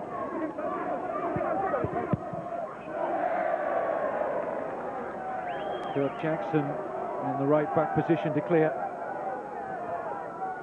Well, he's had some great years, but this is a night to forget for Gary Hill.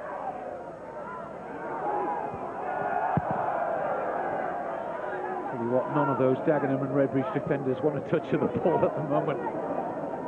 It is the proverbial hot potato for them.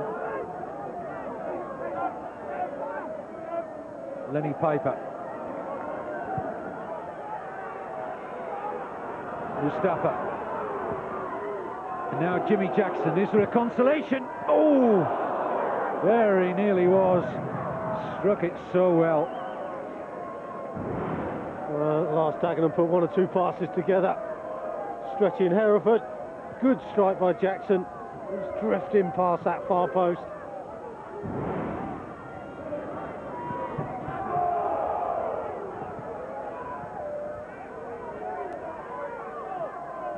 Mustafa.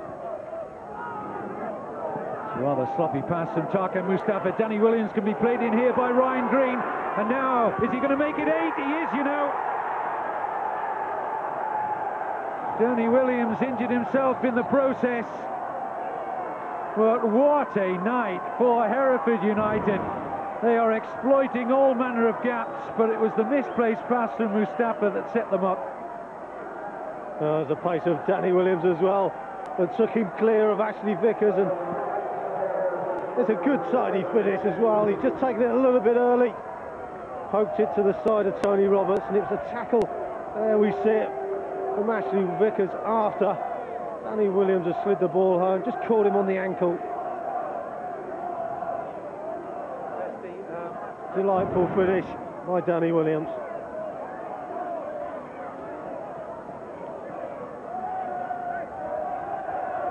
Well, it all stemmed from that man's misplaced pass, which put his side firmly on the back foot. But nevertheless, Danny Williams still had work to do when he was fed through by Ryan Green.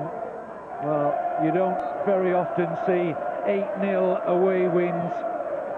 But you're watching one here tonight down in the East End of London.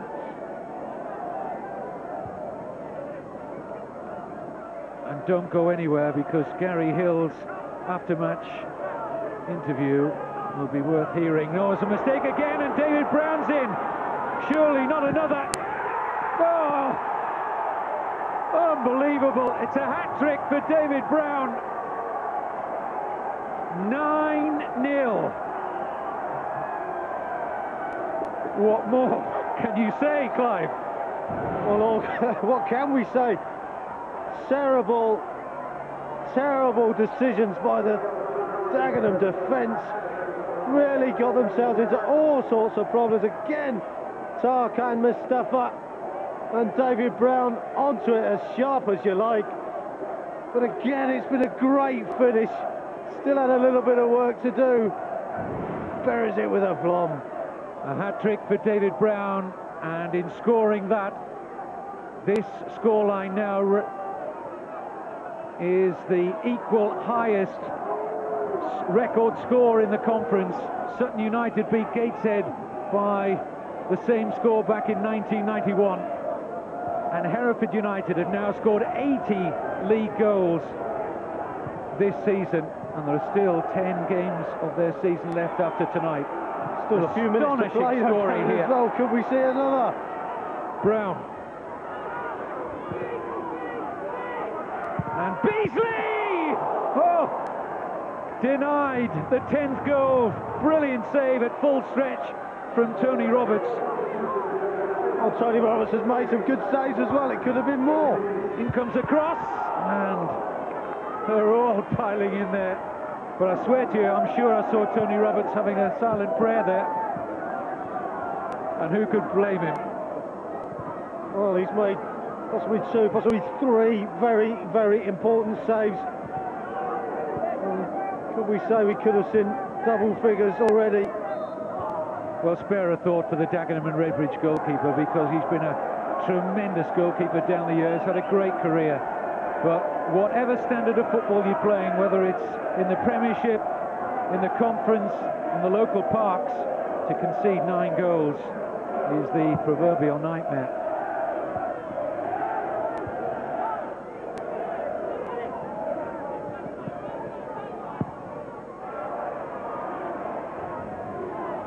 Well, the full-time whistle can't come soon enough for the shell-shocked Dagenham and Redbridge players.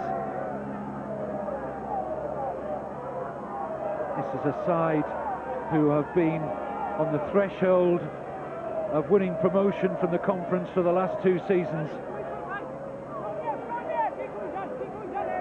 But this is very much the other side of the coin. You will want to see more conference football after this, and it comes up tomorrow from the Kingfield Stadium. It's Woking against Chester, but Graham Turner's Hereford have put pressure now on Mark Wright's Chester City. They've reduced the gap at the top to 5 points. A hat-trick tonight for David Brown, who was excellent throughout. And Tony Roberts won't sleep very well tonight after this, nor indeed will any of his teammates or the Dagenham and Redbridge manager, Gary Hill. But what a night for Hereford and their travelling fans. They've equalled a conference record. They've won at the Glyn Hopkins Stadium by 9 goals to 0. Mark Beasley coming off the bench to score. One of the other substitutes, Danny Williams, weighed in with a couple. But this has been an astonishing night for Hereford. They have recovered, and how, from their home defeat to Woking last season. And David Brown backs himself a hat-trick on a record-equalling night of conference football at the Glyn Hopkins.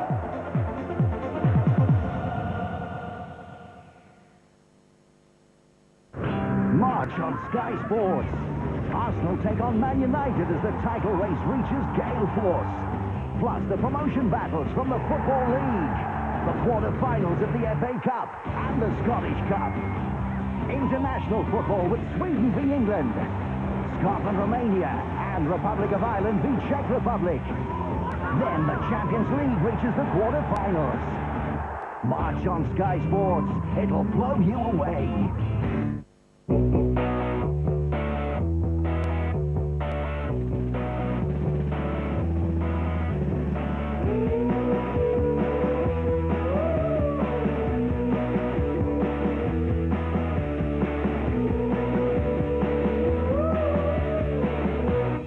Come on, baby. Let's do the quest.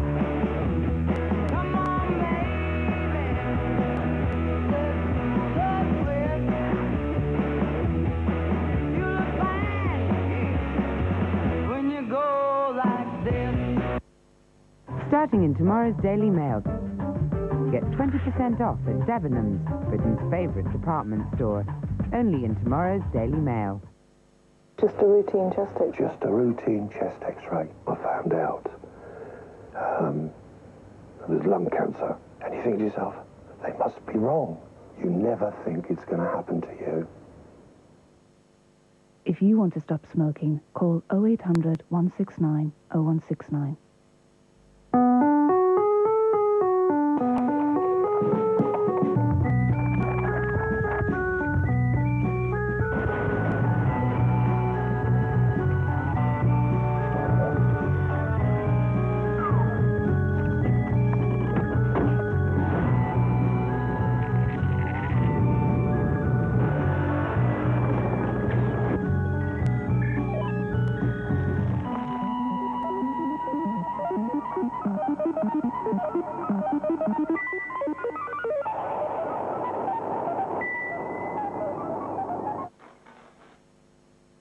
At B&Q, our beautifully designed kitchens are now even better value.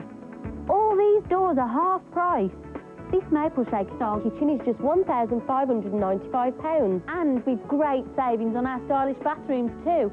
This hard wearing steel bath is half price when you buy this Romsey suite. All this is under £450, and we can help you spread the cost of paying for it. But hurry, offer ends soon. Nice sandwich, dear. Yes, it's lovely. I love cake. It's just those sandwiches. I need something filthy. Dan, ever heard of pot noodle? Excuse me, do you do pot noodle? Do you do pot noodle? Do you do pot noodle? Round the back in 2 minutes. That felt so wrong and yet it felt so right. Pot noodle, it's dirty and you want it. This way! Come on at the back! Normally, we'd be responsible for checking Mr. and Mrs. Clark's meter. But here's the twist. Now they save money with paperless billing and register their own meter readings online. So you see, there's no reason for us to be here. What did he say? There's no reason for us to be here.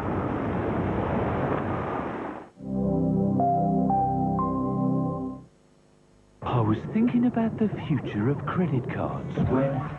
Cosmic?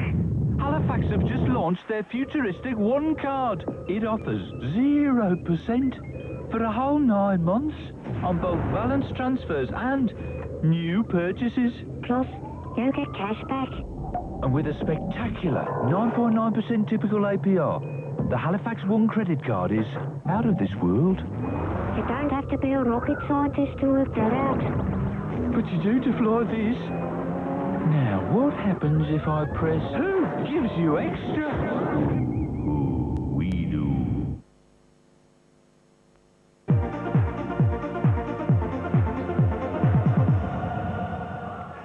It's a long way back to Hereford, but our Mexican friends who came here with high hopes, well, they're leaving in absolute jubilation because they've seen their side, Hereford, win by 9-0 against Dagenham and Redbridge. Yes, 9-0. Record win for Hereford.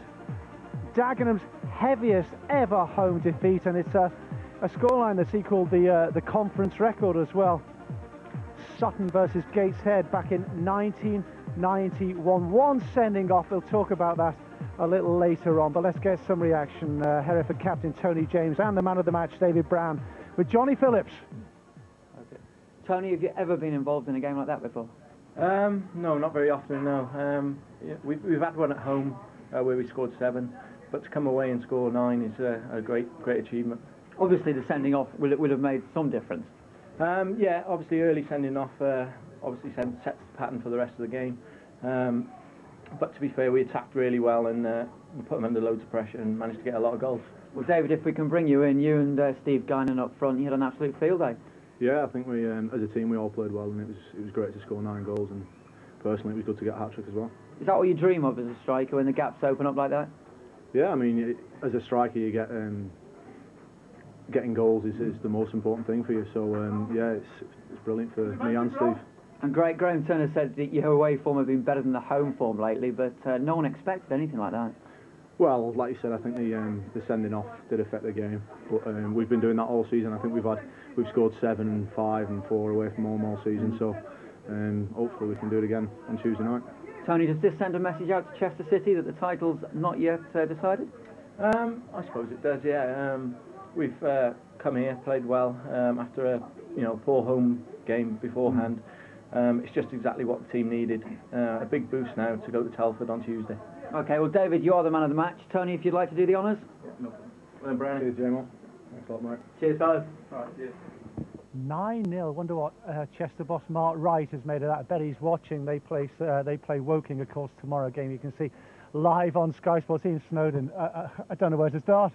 Incredible, absolutely incredible. I think, yeah, let's not get it wrong. Hereford played exceptionally well, but if I was the Dagenham manager, I would be going absolutely ballistic in there, because I thought 1 or 2 of them thrown the towel in early doors. I mean, after the 2nd or 3rd goal, not the 6th or 7th.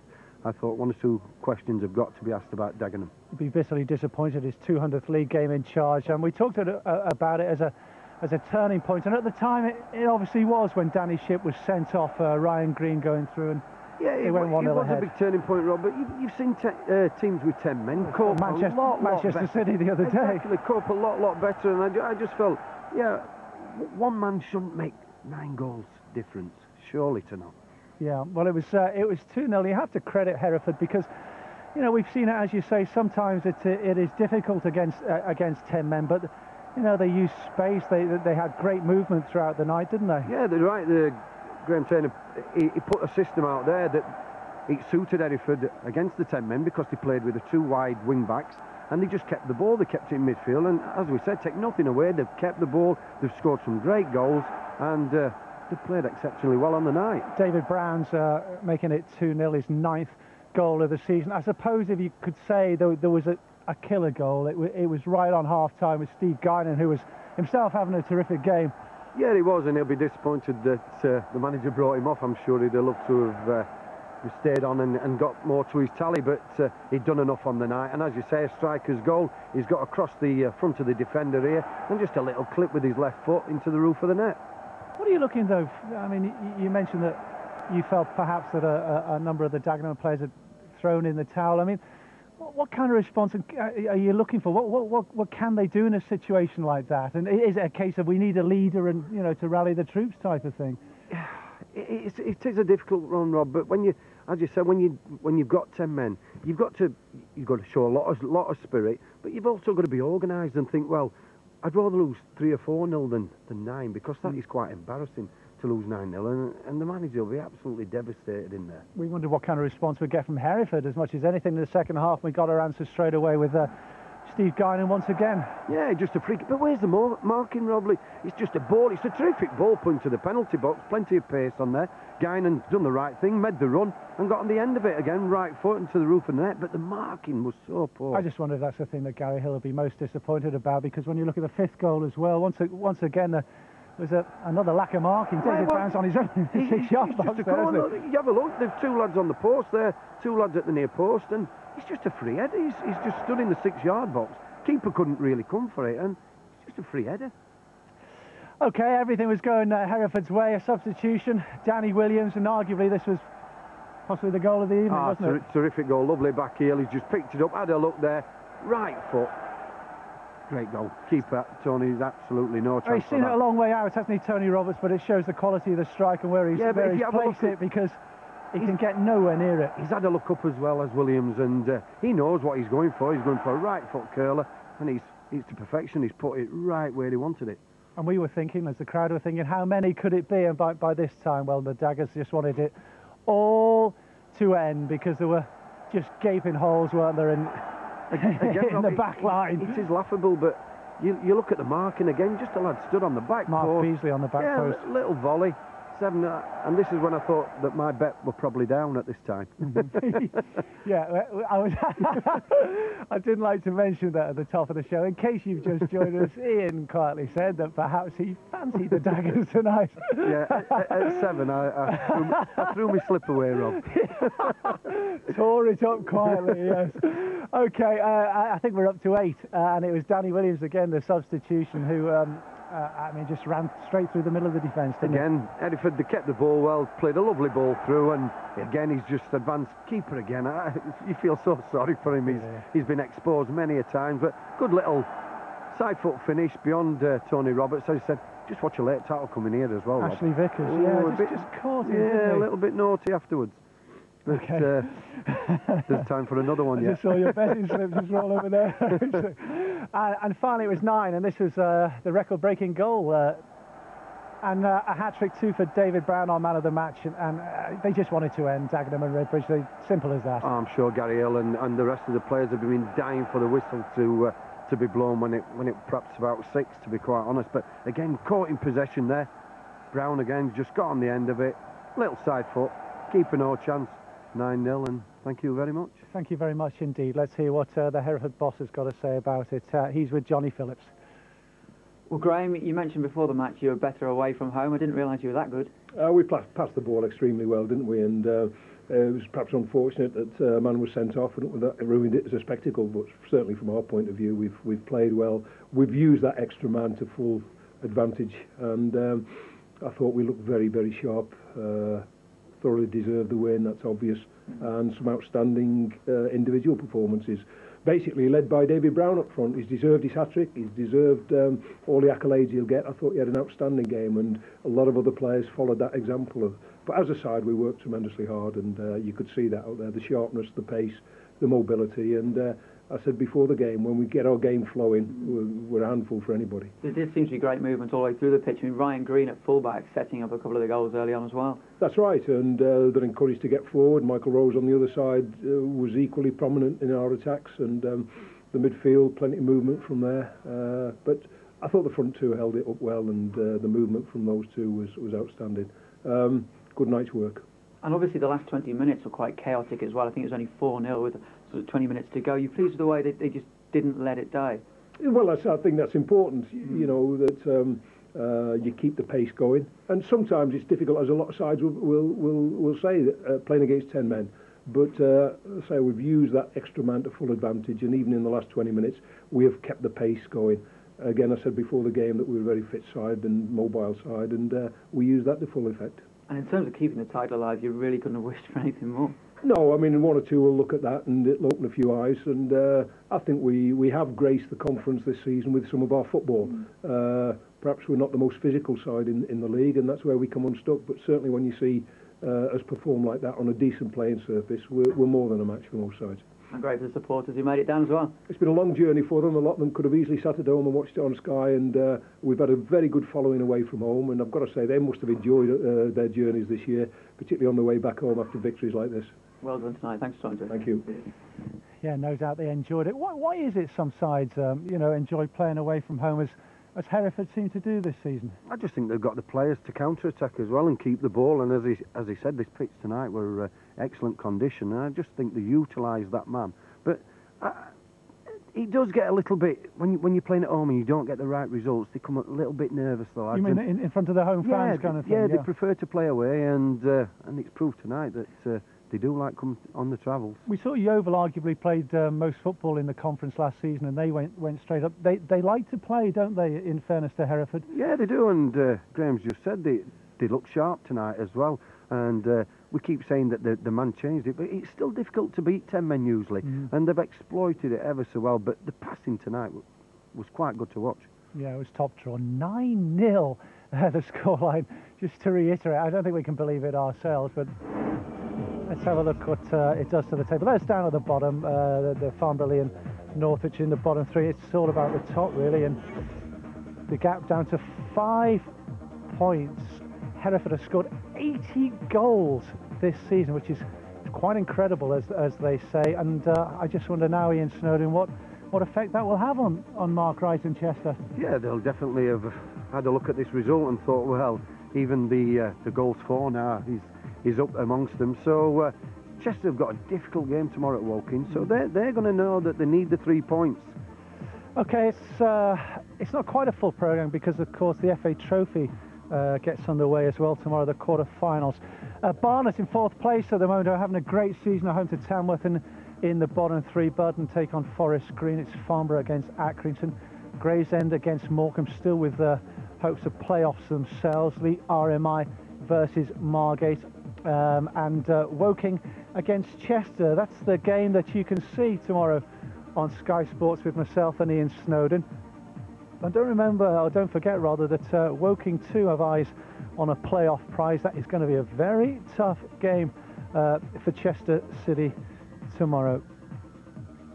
It's difficult to pick out individuals in a 9-0 performance, there's no doubt about that. But David Brown was man of the match, and I don't say he'll score an easier hat-trick than this, but it would have given him great satisfaction tonight, wouldn't it? Well, as he said, it's strikers love to score goals, and no matter if it's against 10 men or what, he's took this ever so well. He's done brilliant how he evaded Vickers' challenge and then put him with his left foot. But as you say, strikers just love to score goals, and every one of them give him pleasure. It's an header there, easy header in the end, but he's in the right place at the right time. And then this one, he showed a lot of composure, gone on, keeper's come out and just slotted it by him. Great actually, and played ever so well. Yeah, as you say, Steve Guinan was taken off. I bet he was thinking it was as you can stay on. And not surprisingly, Gary Hill is holding a rather long inquest in the Dagenham dressing room at the moment. We'll try and have a word with them. Whether we do or not, well, it remains to be seen.